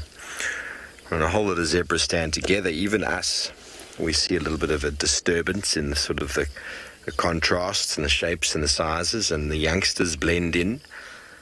So hence the common name, or the collective name given to zebra, is a dazzle, because their numbers, when they are together, the youngsters disappear in amongst the herd. So it's not necessarily a camouflage on its own, but to be honest though, they do also blend in quite well with their surroundings.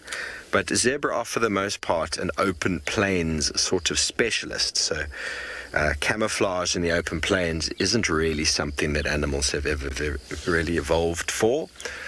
Camouflage is something for in the thickets, in the bush, or if you're a stalking animal.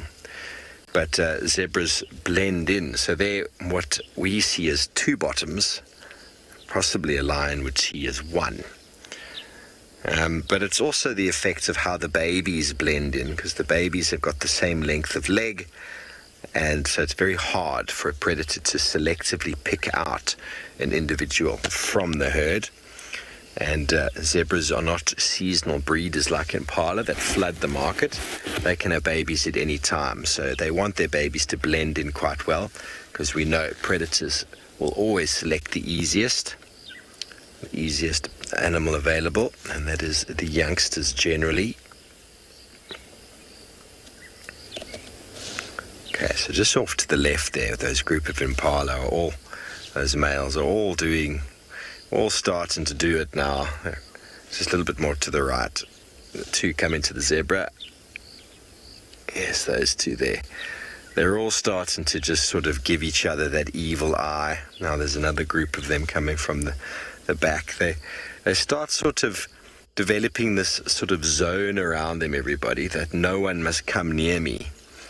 So see, that one's running. There's a zone that they start to develop, and the fighting is going to start soon. There's going to be lots of angst between them. They do these postures towards each other, their heads. They sort of hold their horns in a certain way. And there's this like bubble around them.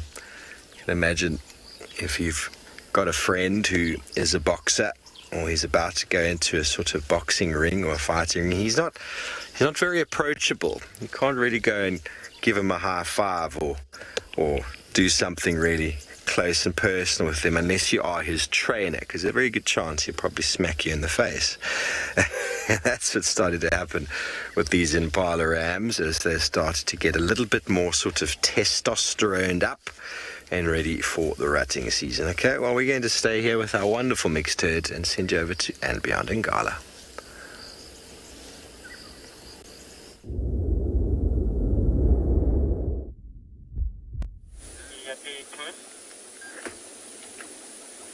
So we've come back to the last position where we had the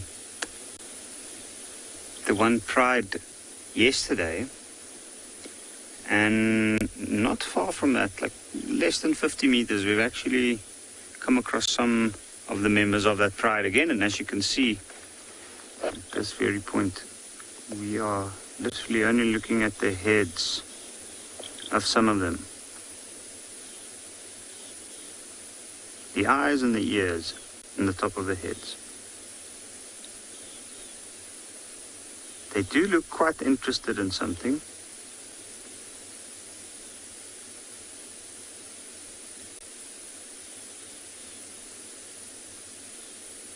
And we suspect that maybe they might have killed something last night. We're not sure what. It might have been something small. We saw some jackals on the way in. But at this point, they're looking like they might go for anything coming their way. See the one lioness on the right had her head up and sniffing into the air just now.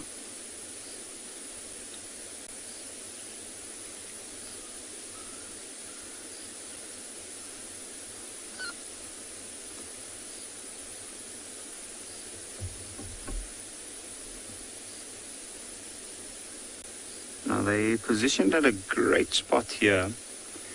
This part of the reserve, there's a very large watering hole within walking distance, within a few minutes from where they are. And there's a lot of general game animals that would come past this area to go and have a drink there early morning. Wildebeest, impala, zebra. There's some quite large clearings not far from here. And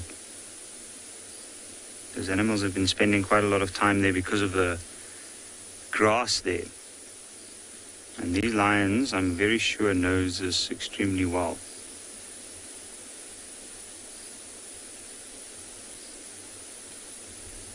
Now yesterday when we had a look at them, we counted 10. At the end of the day, when we finally had a good view, at this point, I can only see a few. In fact, I can only see 3.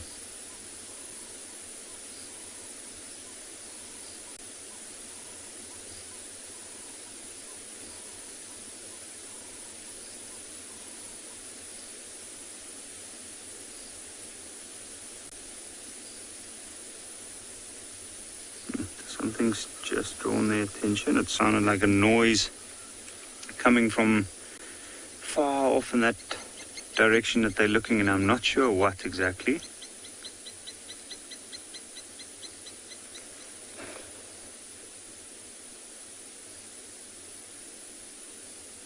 I can see the 2 older lionesses looking up.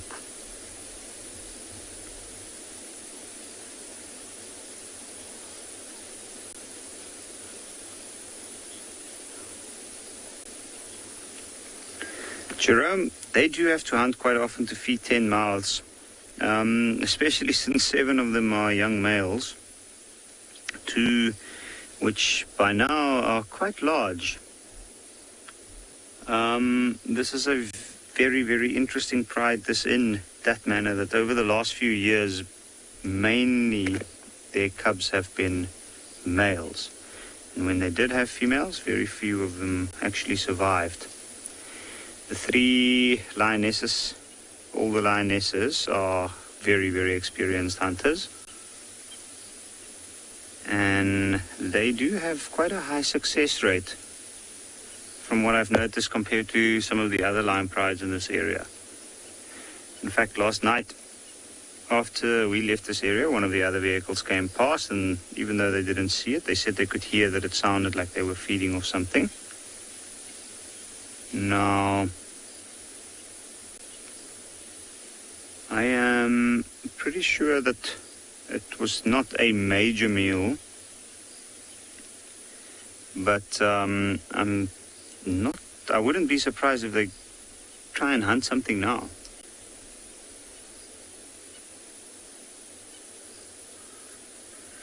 And what I've noticed about this pride and the way they move is also they tend to be very active during daytime. So this weather today, with the overcast or the cloud cover, I think it might be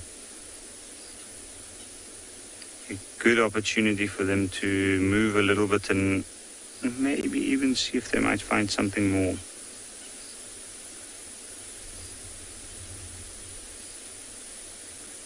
You can see one looks like it's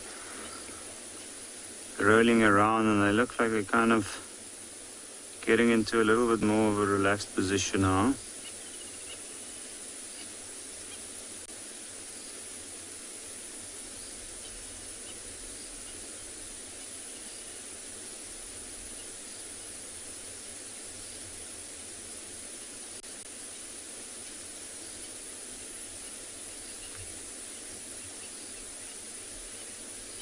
You can just see a light foot up in the air. It looks like it's moving, so it's probably playing with one of the other ones nearby. Renata, that's a good question. How far can a lion smell? I do not know the answer to that question. I think it would be very difficult to put a specific distance on it. I guess one would be able to test that in theory, but it must be quite difficult to get an accurate estimate. I do know that they have a much better sense of smell than what they're often given credit for. And I'd say about 150, 200 meters from where they are, I saw some impalas.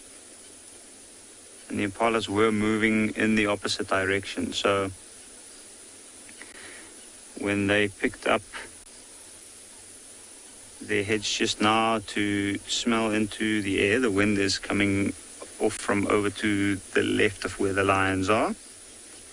I'm sure they picked up on the scent of those animals. So it's really good, but very difficult to say an exact distance.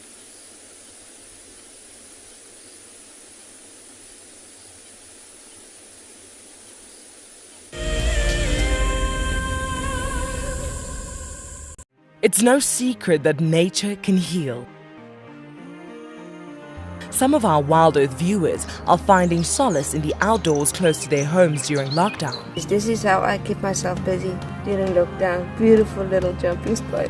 I love walking in the open spaces near my home. Provides a moment of peace in a crazy world. This is my fire escape with some of the birds I get to see. That's what it's like in New York City during lockdown. Being in nature helps me to cope with the challenges of life and helps me to be humble and grateful.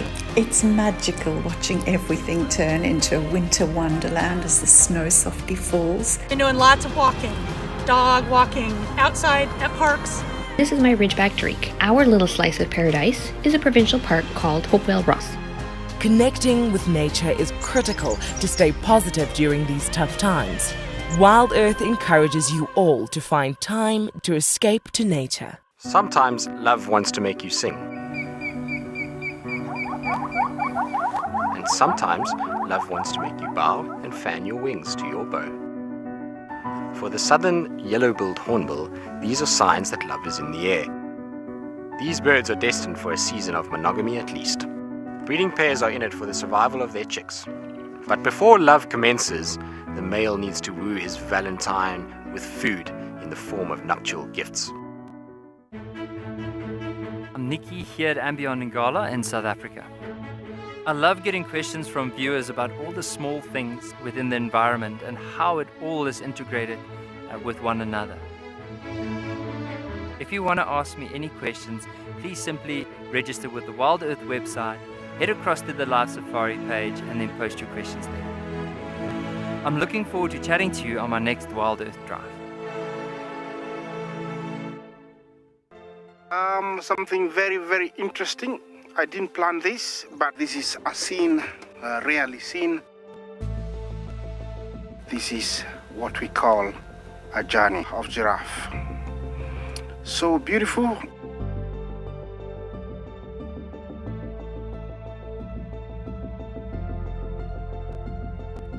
Tune into Wild Earth every single day. It's in your nature.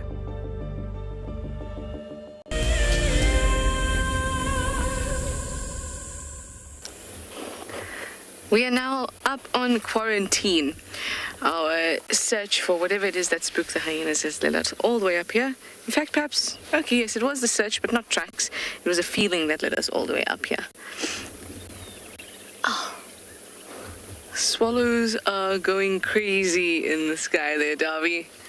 Gosh, that's amazing. They suddenly just appeared in this cloud.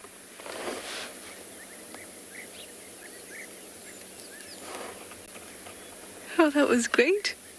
You can also see that it's cleared up substantially. From when we started driving, it was it was like a hothouse. It felt like I was on Venus. It even looked like I was on Venus because you couldn't even see the sun, but you could see the brightness. Anyway, we did pick up on some leopard tracks, but it's very likely that those were Tlalambas tracks from the morning, going through from Philemon's cut line through the Hyena Den Road and then cut across to Weaver's Nest. So it's very likely it was her, and probably the hyenas got spooked for some hyena reason unknown to me. But I thought I'd just come up here to quarantine and see if our reliable alarm system, the impalas, would have anything to say. And they said, nope, all good up here.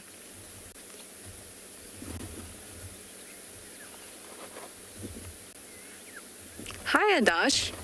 You'd like to know how long is the rutting period. So it usually starts in about May or late, oh wait. For a second I was like, which one's before May? March or April? April. Late April. In April you start to see them getting quite loud, but in May it's in full swing. June and in July it's wound down. But that peak of the rutting season is May and maybe a week of June.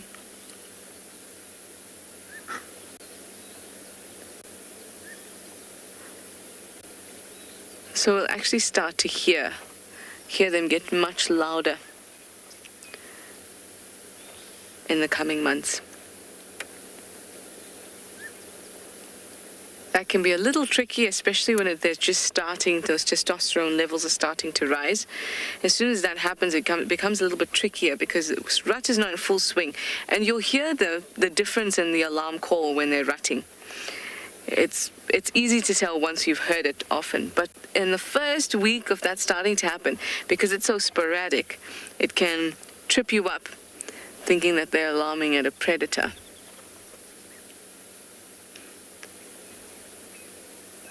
That testosterone production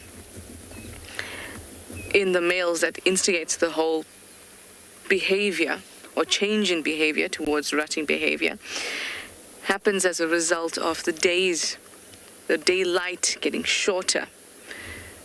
And a lot of what we produce hormonally and chemically are a result of our environmental changes, whether it's temperature change or pressure change, and one of the most common ones, a change in light. For example, when light goes down and we have less light received into our eyes, then our melatonin increases. That's for us humans. That's just an example for us. Melatonin increases, and that is what engages your circadian rhythm to allow you to know when to sleep. Because just because it's dark, that's not the only thing that tells you it's time to sleep. It's all these chemical reactions that are going on within you. Similarly, for the impalas, when these day lengths get shorter, it triggers an increased production in sex hormones that changes their behavior to being a little bit risky. You can hear a squirrel alarm calling. It's going a little bit crazy. So the impalas, the rams become riskier. They take less care of themselves, and they are prioritizing mating.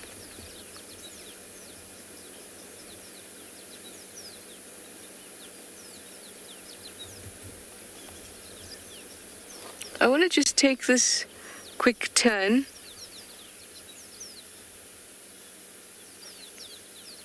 Daniel, you'd like to know if I can tell how old an impala is from its horns. Yes, you can, especially the younger years. So those horns like these ones, those are quite mature horns. By the time it's 7, it's not going to change the shape of its horns. Its horns are pretty much done. It may sound a little late, and that's because there are subtle changes that will happen in terms of the robustness, the thickness, and the height of the horns, even after they've already gotten this lyre shape. So I can't see any, but the lambs from last year are starting to get tiny, tiny, tiny little knobs on the top of their heads. The ones from the year before, their horns kind of look like little pencils. The ones from before that, theirs are starting to curve a little bit rounder. Like if there's one just off to the left there, Darby, that's got these rounded horns that have not. Yep. So that one's from about 2 years ago. And then at 3 stars, they're almost going to look like they're going to touch. And then they move away to create that lyre shape. And then, like I said, by the time they're about 7, that is prime for an impala, 7, 8 years old. And that's when they have good, fully formed, robust, thick horns.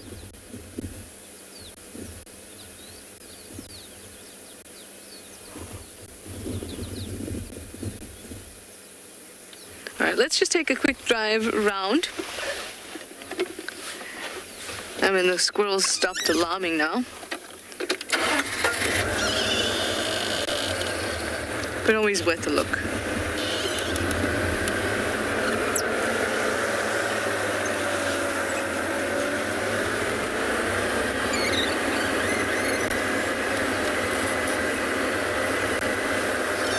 Hi, Ruth. You'd like to know if antelope ever mate with a different species of antelope? I mean, there probably have been attempts. But if an antelope mates with a different species of antelope, it will not produce viable offspring. That is to say that the offspring would not be able to reproduce. And that is essentially a biological waste. There's just a vehicle coming past us, so I'm just pull off to the side very quickly and then we can discuss that.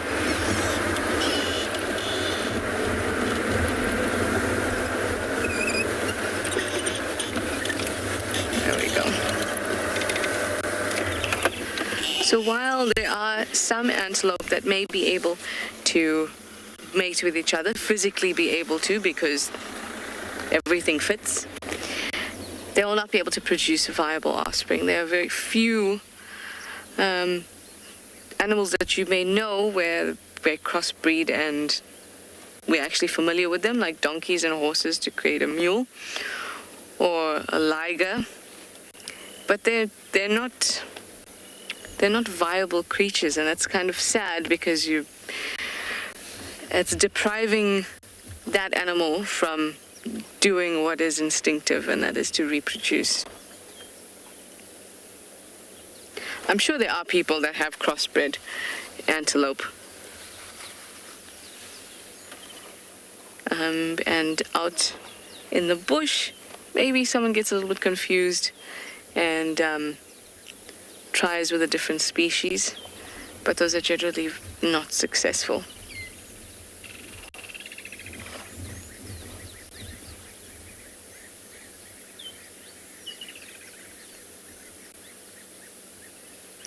Remember, out in the wild,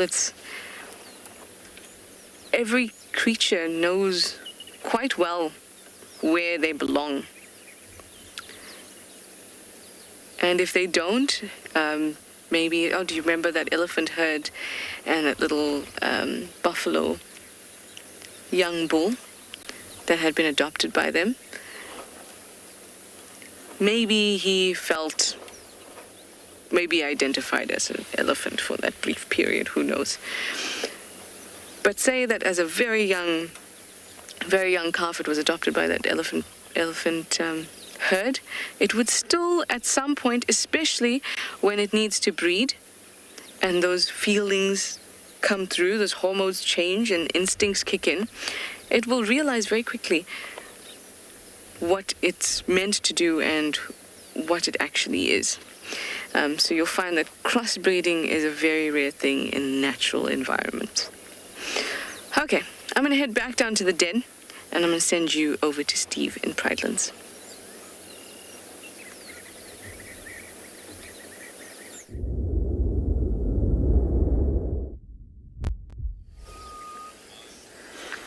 Thanks, Trish. Well, how interesting. We've found a pair of Wahlberg's eagles that seem to be sharing some food. There's a nest just on the other side of the dam here, so maybe one of these is a youngster. But they definitely seem to be sharing something. Can't quite tell what it is. There's a whole lot of smaller birds watching on, going, thank goodness it wasn't me.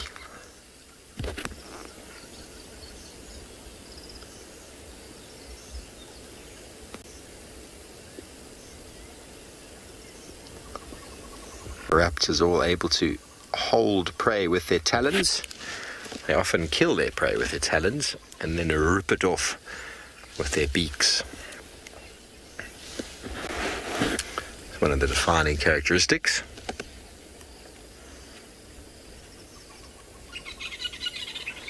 All those starlings are not very happy. They might be looking at the smallest eagle that visits these parts, but to them it's still a very big bird.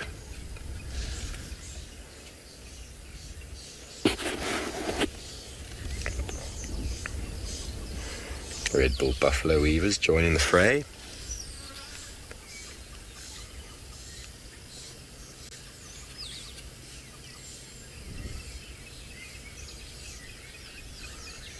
Must feel something like David and Goliath there, everybody. With this giant of an adversary. Yes, everyone, the bird life does seem to be really, really good, but it doesn't seem like we receive nearly as much rain. That receive nearly as much rain as Juma. The grass is long, but it's nowhere near as long, and the roads were already dry when I got here, which is a lot more than I can say for Juma.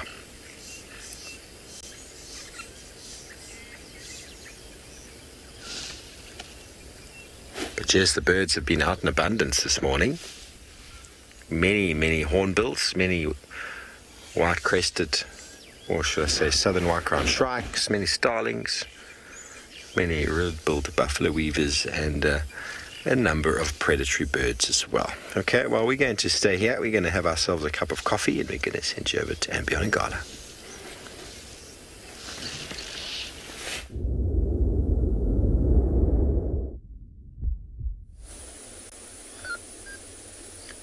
So one of the lionesses got up and walked away into the dense bush, and I can see all the young ones are looking in her direction at this point. Now, if they've eaten some... No, I can see the two older lionesses are still laying down.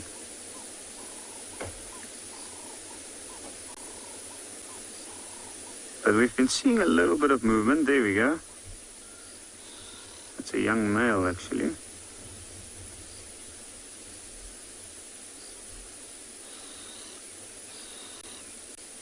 Now, the direction that he's moving off to is the direction that the other lioness had moved off to as well, and I wonder if there might be some remains maybe of whatever they've had, or if they're only moving that way because of shade, because it's warmed up quite a bit here on Ngala now. The weather's been acting crazy, I'm sure, over the bigger part of the Lowveld in this particular area, but it's opened up. There was like a mist cloud this morning over in Gala. It's moved off, and it's actually getting very warm at this point. And in that case, these lions will more than likely move out of that wet grass and into a little bit of shade.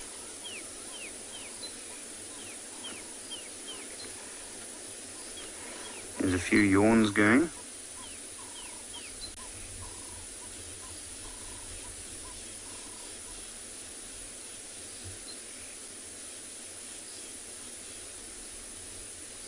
You can see some panting from the one off on the right, so you can see he's starting to get warmer.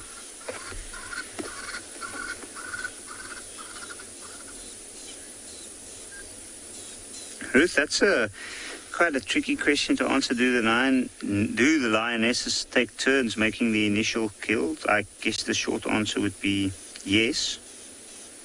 You do find that often you do find that there is a lioness or one or two, often related lionesses that might be or might decide to do or work together, and they're usually the ones leading the hunt, in the sense they're the one that first starts to get going, the rest start to follow, and then they're often the ones that lock onto the prey and either loop round, or they're the ones that initially start the charge. But it differs. Like I've seen, it also depends on where the rest of the pride members is within their lifespan and within the way they're going to fit into the pride. Like younger lionesses, it might have started honing their skills to the point where they've actually become more crucial or more involved in the hunts. They often will kind of fit in within the hunting process as well by contributing. And when that happens, you notice that some of the older lionesses might often hang back a little bit, see how the one or the younger ones try to hunt, and they leave them to it. So I guess they do swap a little bit between it. There is a clear hierarchy. Normally the older lionesses are more dominant. Also, they have more experience. That tends to be invaluable. There we go. See that lioness there? You can see she's got no tail. Now that is a very, very experienced lioness, and she is one of the core members of this pride. She, and then there's another lioness of the same age, probably her sister. And those two have been raising these young males over the past few years. In fact, they have had their last 3 litters actually had quite a lot of males in it. She's the one animal that we recognize quite clearly because of that lost tail. And what's interesting is we don't have any idea how she lost it. Maybe it was in a fight or an injury during a hunt, but it doesn't seem to affect her at this stage.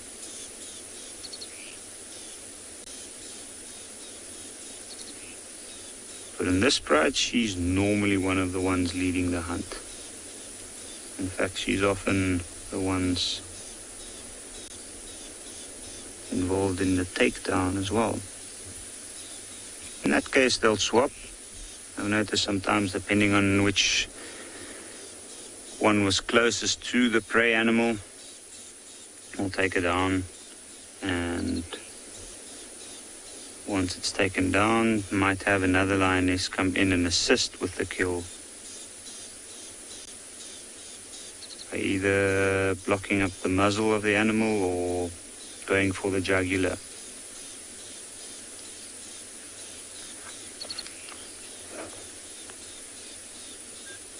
Adash, so with having a long tail, I guess it's to help with the balance. And yes, in that case, lions do need it and to hunt. But with that lioness having such a short tail, it seems like she's not been affected by it. And she's been hunting pretty successfully. The amazing thing is though, like it's such a short tail, so it must have been cut off or taken off like right at the point before some serious nerves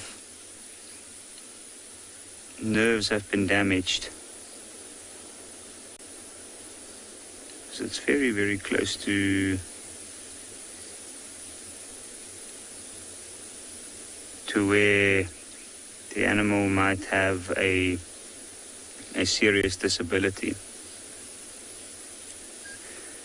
But it looks like these lions are moving into the shade, and we might move actually. So we are gonna go over to Tswalu.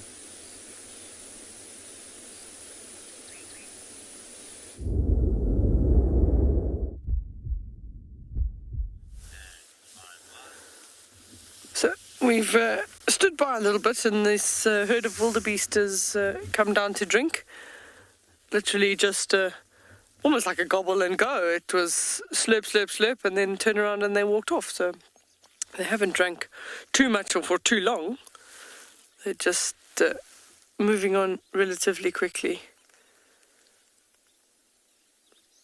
Oh. The little one's got a bit of a spring in his step.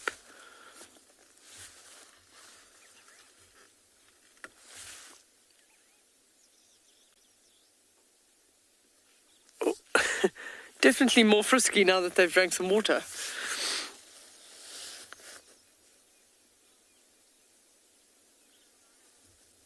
So either the big bull at the back there hasn't come in to drink, but the rest of them have had a quick drink. There's only the one calf in that group, so it looks like some of the other females may be pregnant and ready to drop at some stage, but only one little calf.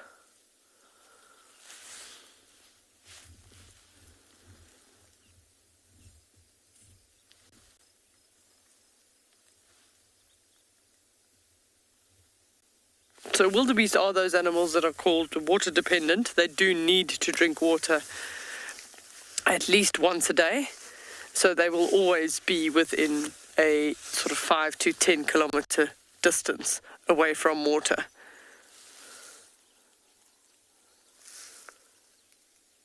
You can just see the tails are very, very busy, so just chasing all the flies away. I feel for that lioness without a tail, because she wouldn't be able to chase the flies away. Oh. Fun and games.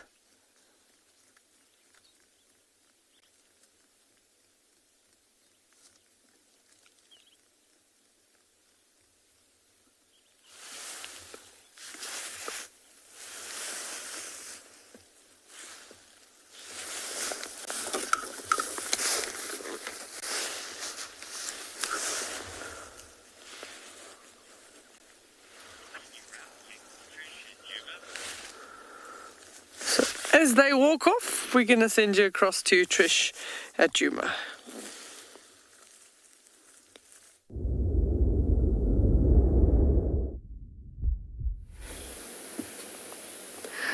We have found a jumping spider. It's very cute. I was just trying to direct it back to a spot where we could see it with my hand.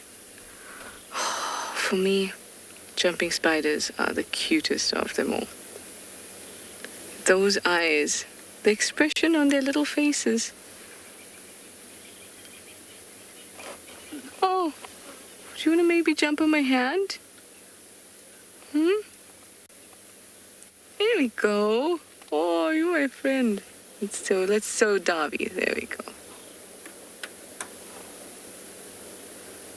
How cute is that? Look at those eyes.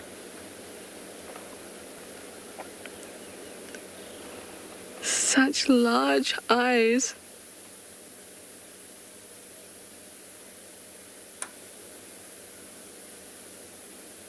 Oh, back onto the steering wheel.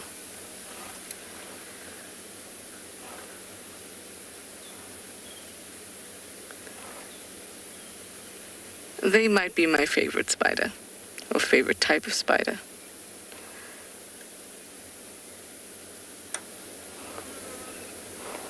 The spiders have simple eyes, not compound eyes,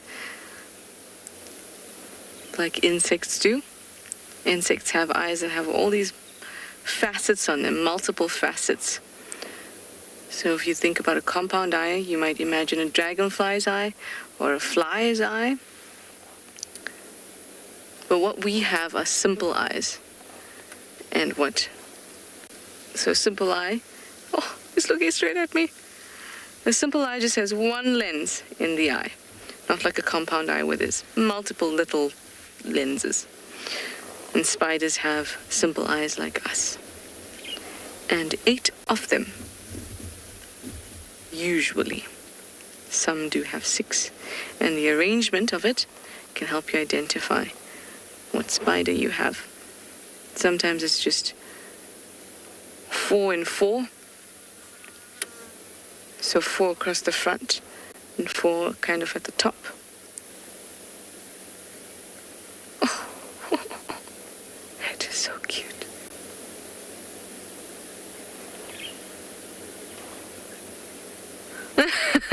It does look like he's wearing sunglasses. He's very cool. He's got these like jazz musician sunglasses vibe going on. Hey? They're so good at jumping on you if you just put your hand out. But now you're not going to, are you? You want to prove me wrong. Ah, he's leaving a little string of silk as he goes along. Oh, no, I don't want you up my sleeve. Come on. Let's put you back down there. Come on, jump back. There we go. As he moves about, it's leaving a trail of silk. Now, we were speaking about spiders yesterday. We spoke about how there's those spiders that build these magnificent webs in order to catch, look at those, in order to catch flying insects. And then there's those spiders that don't build big webs, but instead, oh, those eyes. Anyway, let's get going. But instead, some spiders build web trails and web their tunnels or line their tunnels with webs. And jumping spiders don't build an actual radial web. But they still produce silk. Anyway, Tristan probably has something fantastic for you. So I'm going to send you over to him.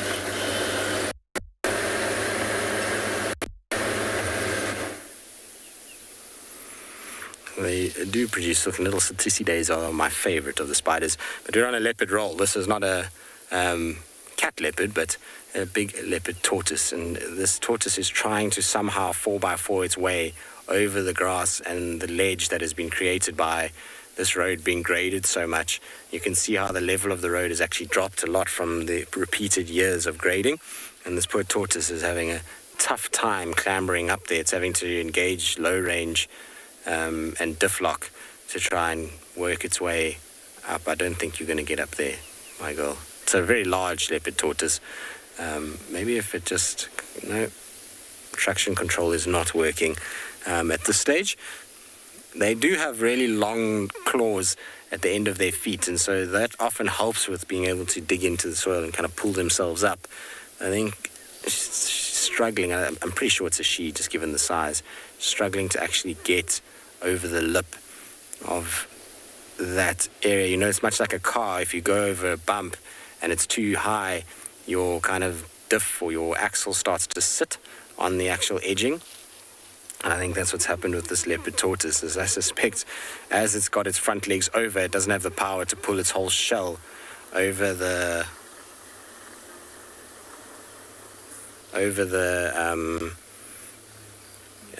sort of edging of the road. There is a lot of traffic on this road today. I don't know why Kalahari Main has got so much traffic. It's probably because of the number of sightings that have been around. You know, we've had Tlalamba close to Kalahari Main. It's been Kachava and the Cub. There's been the hyenas. There's the Nkumas, 3 that Trish had, were also around. So it's been a lot going on, and I suppose that's why the vehicles are just kind of bouncing around between the two. Shame, this poor tortoise. This makes you kind of want to go there and just like pop it over the edge of the road and get it to kind of go over. She's trying to do a technique where they kind of go from side to side until they can find the right little spot. The funny part about this is if this tortoise walked 5 meters down the road, it would get into a mitre drain and it would just have the easiest walk and slope back into the bush. You wouldn't have to worry at all about us. It wouldn't have the same issues that it's having right now.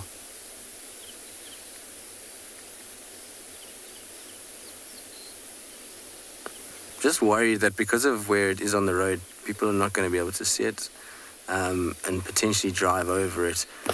Sometimes when they're on the edge of the roads like this, on main roads, this is a large tortoise, so it should be seen, but sometimes, you know, if you're not looking in the right direction, because of how well camouflaged they are in that little shady section, they kind of get themselves into a bit of trouble. So often if I find tortoises on roads outside of the reserve, I'll move them just across the road to make sure that it doesn't get hurt. There we go. I think we've found a bit more traction. Let's see. Come on. I think all of us are willing it over the lip itself, just to try and kind of get it to go. It's really not winning with this at all. Come on, little tortoise, off you go. I don't think this tortoise is going to get this right, though, I'm afraid. Its body is just way too long, so it's almost pivoting on that little edge, and it can't, you know, it just doesn't have the power in its front legs to pull the weight. A lot of the weight of a tortoise is kind of centered around the midriff, and so if it was a little bit more top heavy, if it could get most of the weight over like elephants, then they can kind of pull their back legs up. But these guys are afraid most of the weight is in the center, so once it gets kind of pivoted, it actually doesn't have the strength to pull everything and the leverage to get it over that little lip. All right, little tortoise, you're causing a massive roadblock. There's about 7 cars that are on this road for some reason. So I'm just going to drive past slowly and we'll leave it to itself, and hopefully it will figure its way out of the area. They, unfortunately, are animals that you need to sometimes just go past and let them kind of go on their own. You're not going to get up there, my girl. I'm sorry. I'm not going to stop next to her because just in case, you know, she starts to stress out a little bit and tries to clamber. All right, well, we'll leave her there. I'm sure she'll figure it out. So hopefully she'll just go down the mitre drain and find her way to freedom.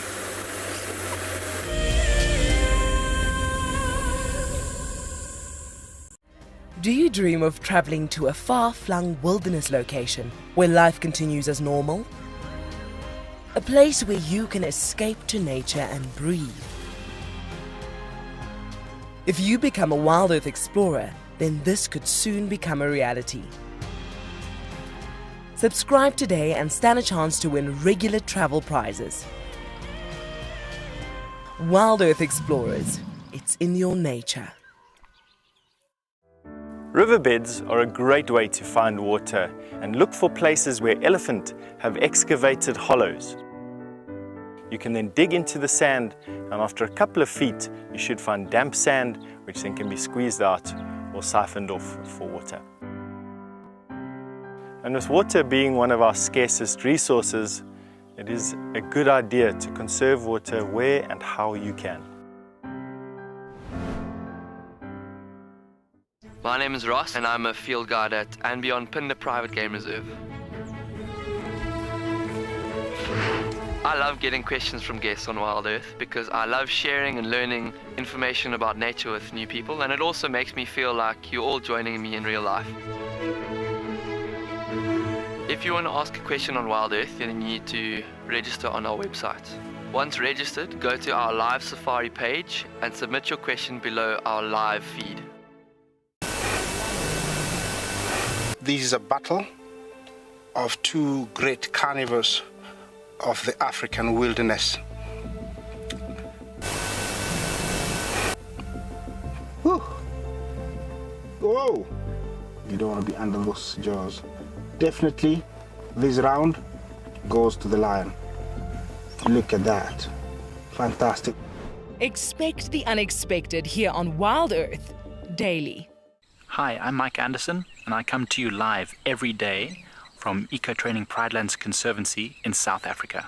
The wild animal I think is most underrated. I think buffaloes are the most underrated. They're so tenacious and ferocious, and also very, very protective of each other, which I find incredible. You know, sometimes people think of the big five, they just think of lions and leopards and other big animals, but I think buffaloes are pretty underrated. Catch up with the guides daily here on Wild Earth.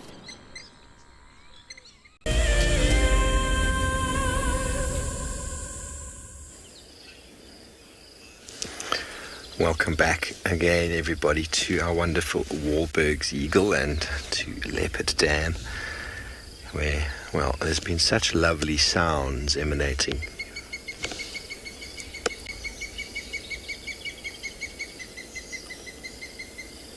That was the Wahlbergs calling, emanating from the bush, that we just thought we would just switch off and allow you to enjoy the sounds all around.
Beautiful sounds. Beautiful morning. James, there are a lot of similar trees. Definitely far more false marulas here than I've seen in Djuma.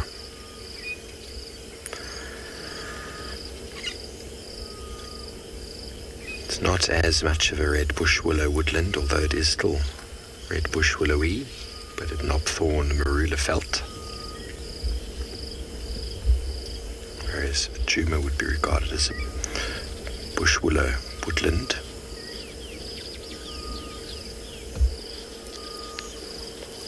hardly any guaris here, which I find quite incredible. Even in areas where there should be guaris, we're not finding many, not like Djuma where there's tons of them. Did find a couple torchwoods, but far more torchwood in Djuma than here. There's lots of the flaky bark acacias here, lots of them.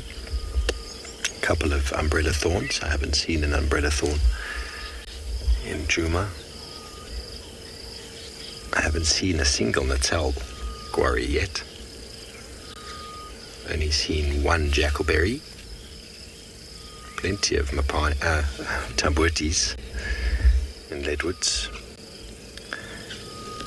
And there is a sausage tree just across the water there. Oh, hang on, the other way, sorry, that one over there. That big round one. Yeah, that one there, sausage tree. So, Djuma's got one sausage tree out of camp, and so far Pridelands has got one sausage tree, so it's 1-1.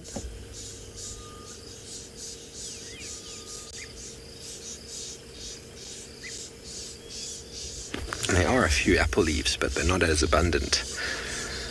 Far more sort of, what was I going to say? I'm seeing far more southern white-crowned shrikes here than I've seen at Djuma, which indicates a change in habitat, more open perhaps.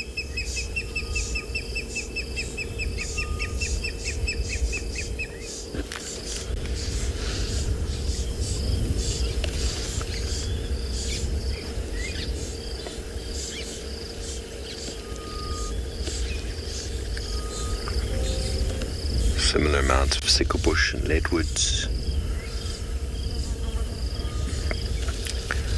But one thing that last year we had an abundance of in Djuma was the foxglove. It was everywhere. It was tall, it was abundant, it was dominant. This year in Djuma I found maybe 2 or 3. But here, foxglove is actually everywhere. So we made the sort of assumption that maybe the enormous amounts of rain received that side has influenced certain of the wildflowers, because we definitely didn't have as many wildflowers this year in Djuma than I've seen before, which might be a result of the grass dominating and shading them all out. But yeah, the foxgloves definitely have done well, and they are in abundance. You can probably hear the grey-headed bushshrike in the background.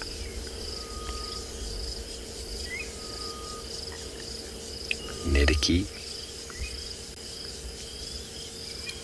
fan-tailed flycatcher or greated flycatcher.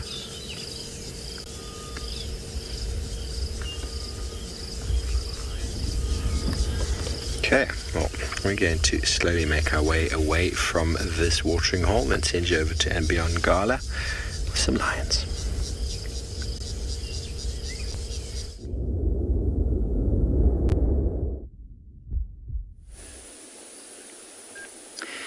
And we have just been having so much lion luck over the last 2 days. Very nearly drove past a pride of lions that's laying perfectly all positioned in the shade. It's getting really hot now, so that's why they're in the shade. And you can just barely see their ears moving and them fitting in there in the shade of that magic guari. And you can see that there is also a white lion there, 2 actually. So this is the pride with the 2 white lions that we normally see. And by the looks of it, they're just resting. They actually haven't moved too far from where they were seen yesterday, so I don't think that they were trying to cover any distance. I think they were actually hunting these areas, and there is a lot of general game around at the moment. And we'll see the tails flicking vigorously every now and again. That one, the white one's got his head up, I see now, and that might be because of the flies.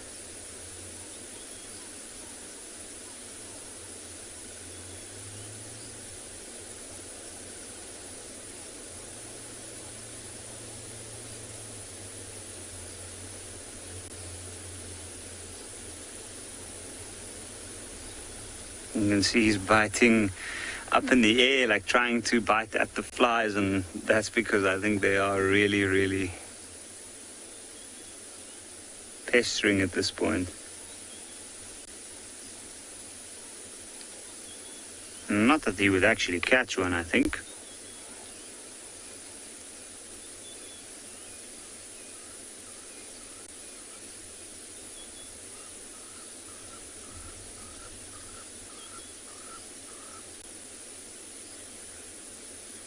I think we'll sit a little while longer, maybe see if they do start to get slightly more active.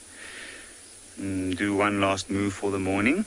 But in the meantime, we'll go over to Trish.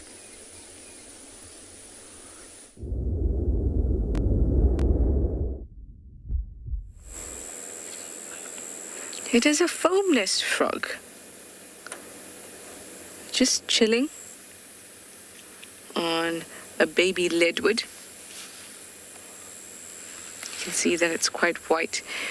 We'll actually be seeing this quite often because even though below it, it may look like there's no water, and because the grass is so tall, there may actually be little pools of water all over the place. And we know that they like to build the foam nests that give it its name above water so that the little tadpoles can fall directly into water and not get desiccated. In fact, the foam is to protect the little tadpoles.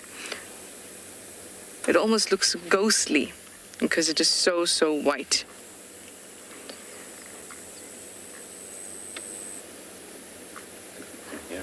Yeah, I can also hear him. Croaking, croaking.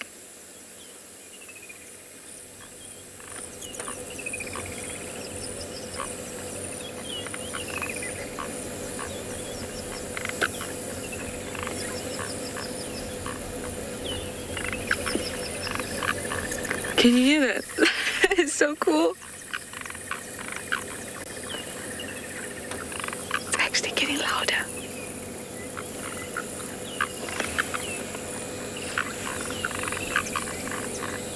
It's getting a response from behind me as well.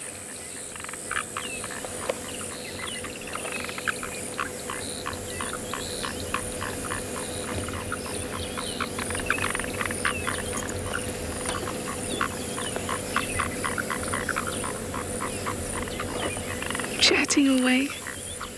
That's very, very cool. You can see that it's really, really white. At the moment, I said it looks quite ghostly. They'll range in color.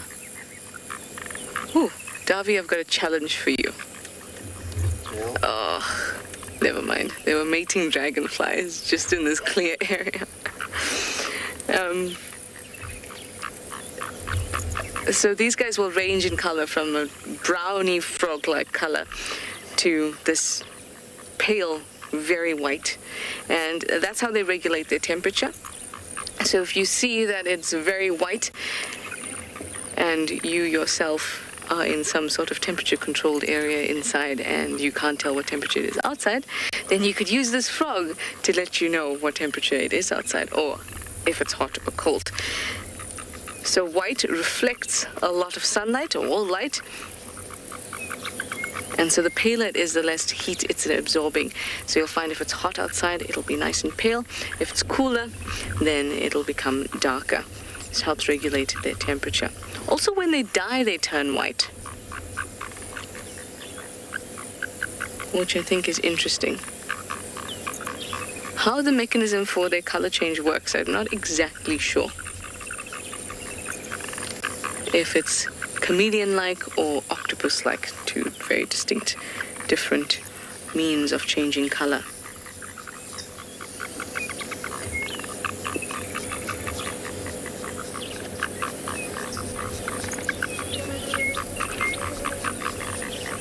That is really, really cool. I'm happy that we got to share this foam nest frog with you. Anyway, let me send you back over to Ngala where it's raining lions.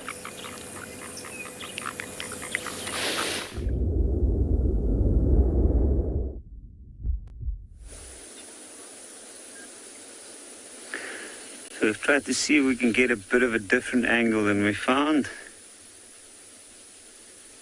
quite an interesting view of this young male lion.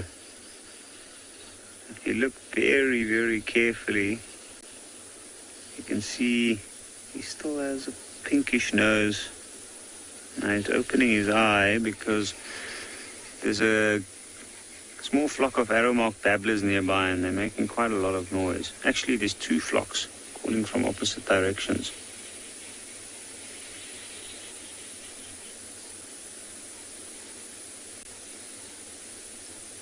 And it looks like they might be a little bit distracting at this point.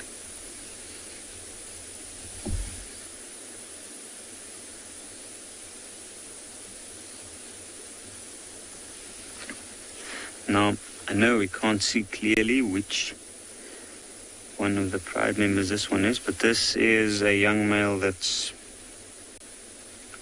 actually long past the age where he was supposed to have left the pride with other brothers and go look for his own ventures in life. But unfortunately for him, he was the only male in his litter, or the litters of that year. And he doesn't have any others to help him with, so he's decided to stay around. He's already got quite a bit of mane, mainly on the chest and around the cheeks up. If he would have lifted his head, we'd notice that he's still missing the top part of the mane.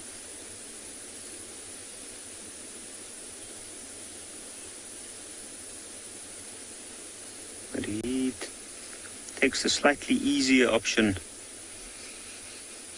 as a male lion. I think besides being pestered by that fly, there's a fly sitting right on the lip. And where it is actually quite a sensitive area, with the whiskers being around, also the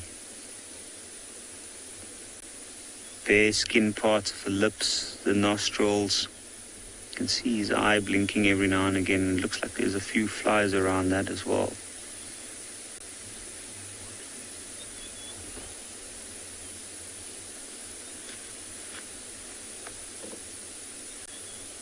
And there we have the young white female. His half-sister.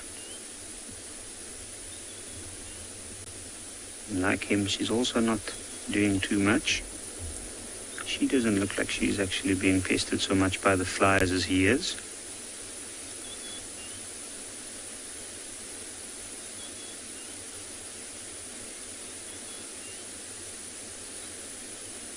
Well, it's amazing. We haven't seen these lions in such a long time.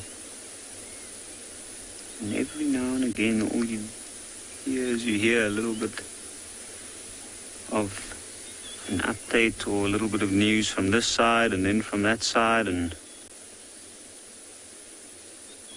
then suddenly after a month and a half they just pop up right in the middle of the reserve, and then as you can see they are quite comfortable to be back in the area that they know. So I think while they lay, we might decide to move on, go look for something else, and head over to Tristan at Juma.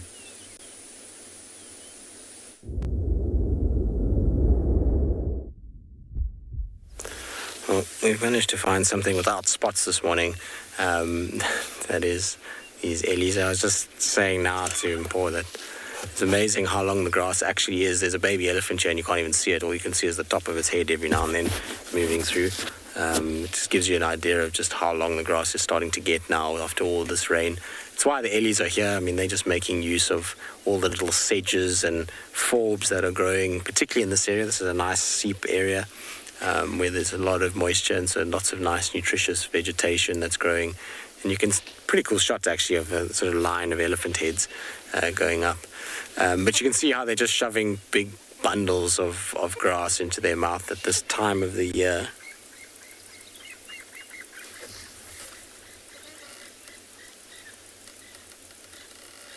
francolin that's just gone crazy.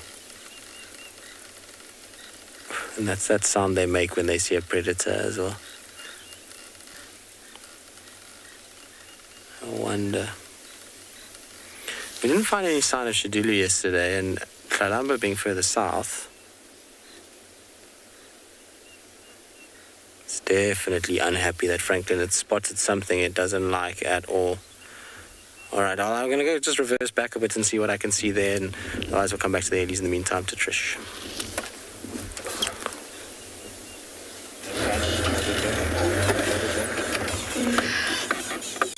I can hear some alarm calls. Can you tell why? Oh, gorgeous. It's Shidulu. This girl, you know, she moves around even in the heat of the day. This is amazing. Amazing. What a way to end off drive. Yet again, a last-minute leopard. Listen to those calls. Look at her tail up like that. She's saying, please, please, can you guys keep quiet? Not to us, but to the testiculars behind us that are alarming. Yay! A last-minute leopard. Yes! We've just been way too lucky with leopards these last few days. Tristan and I, since we've been back, we've been really lucky. And this was just us, you know, on our way slowly from the south back to camp. Well, a morning gift for us.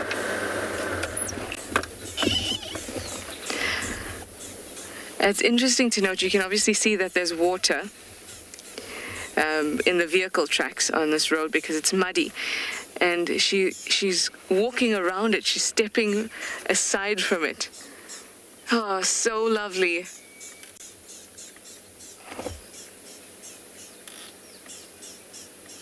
Stunning with that tail up. All right, let's move. And try not to drive over the leopard poop as we go.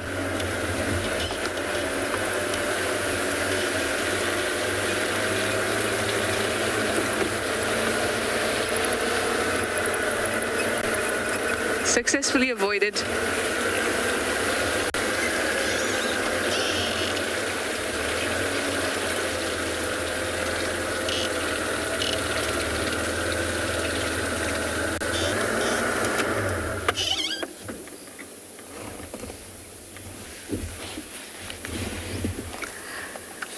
Yeah, I'm getting virtual high fives. Thank you, everybody. It was pure luck. Look at the white at the end of that tail.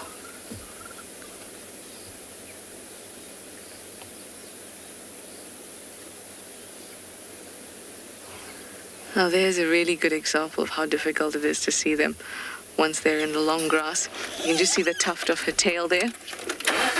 Let's move it along.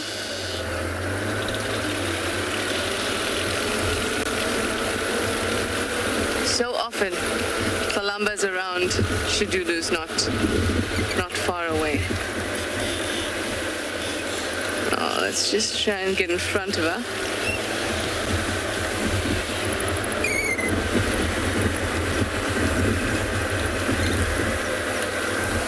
It's very, very wet all around here, so I won't be able to off-road. But if I just take this turn, she's gonna pop out. There we go.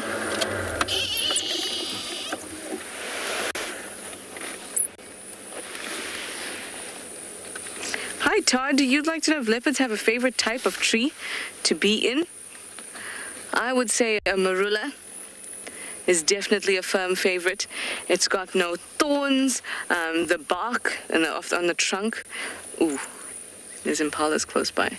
The bark on the trunk is not smooth, so it's easy to climb up. They're nice, big, robust, tall trees with thick limbs. So a marula would be a firm favorite.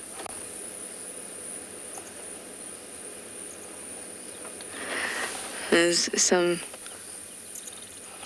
impala rams ahead of us.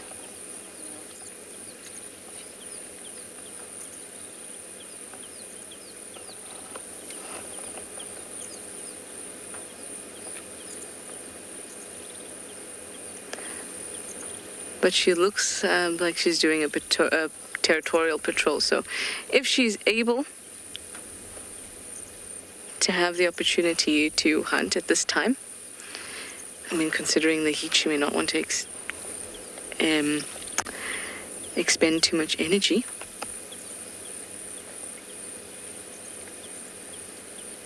See her mouth opening, so she's already quite warm. But she's considering it.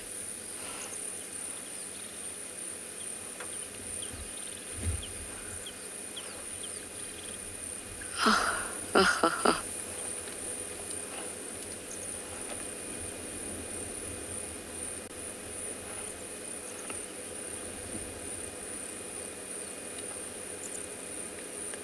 gonna go have a drink, girl? No.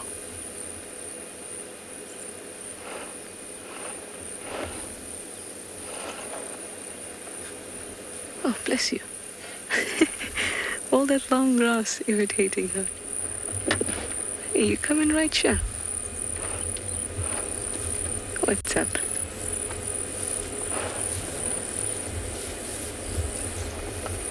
Always a favorite to move behind the vehicle, isn't it? She's gonna come out on the side. Yes, she is. It's okay, girl.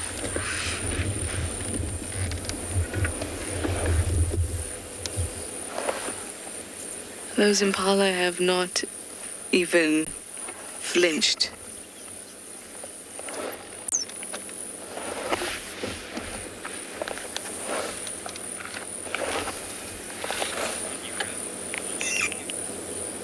There she goes. I'm going to try and catch up with her and actually go to the southern boundary so we can watch her go past us, because she's almost there.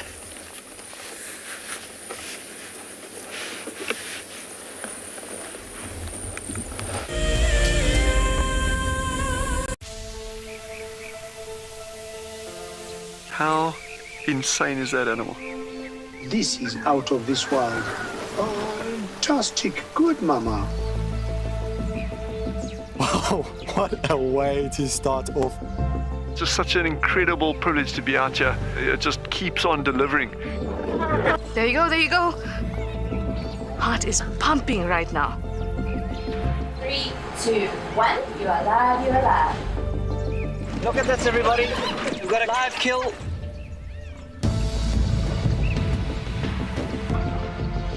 The cock's holding the tail, it's holding tight. Lucky wildebeest. There's nowhere to go. This is a disaster in the making.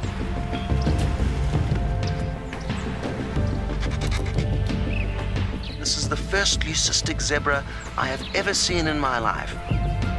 Oh, here comes a lion. Run, little guy. Go on. Something that I have never seen before in my entire life that you are now watching live. My heart is in my mouth, everybody. Look at this. It's gonna make it. It's going, it's going.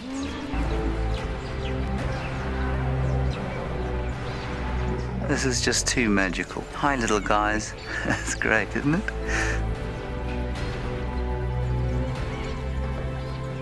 Has it just pretended to be dead? That is the coolest thing I've ever seen. Look at that. Scuba Steve has got a friend. You've got a friend in me. It couldn't be a better morning. This is just too special. Oh my goodness, we've got a turtle. How epic is the fact that we're coming to you live on the Chobe River? It's the most incredible feeling to be here. This is live and we're in Rwanda. This is a very, very different adventure, charged with emotion. Look at that little zebra about to be born. There's the head. Oh, you clever mare. Well done. I did not think I would ever face my fears like this.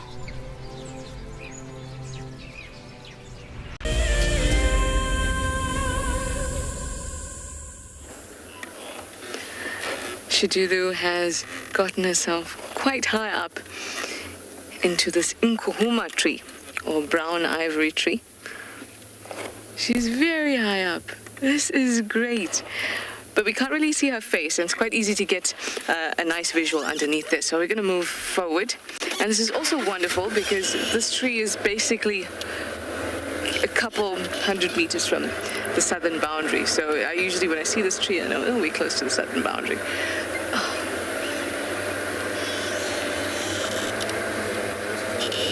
Let's see if she'll come down for us. So she's still staying on Juma. Oh, beautiful.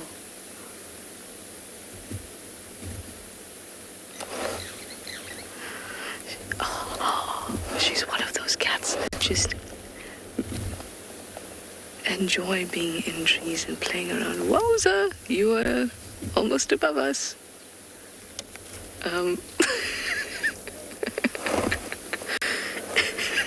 She's almost above us.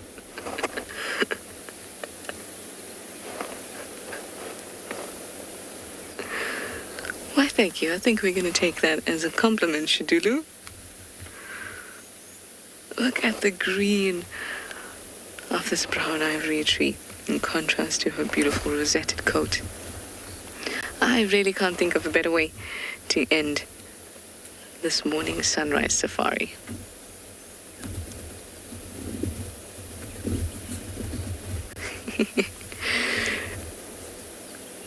She's such a strong leopard. She moves from branch to branch with such ease. And you can almost always be sure that you're going to find her in a tree if she's not on a territorial patrol. Territorial patrol. There we go.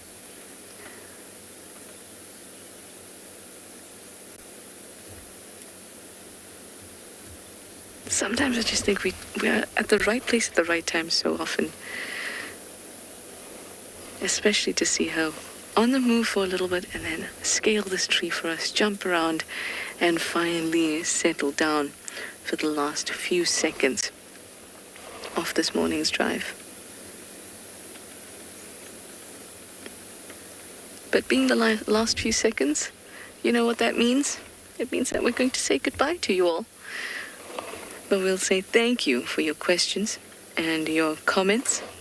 It was an epic, epic one yet again. But we'll see you this afternoon for Sunset Safari. Bye for now.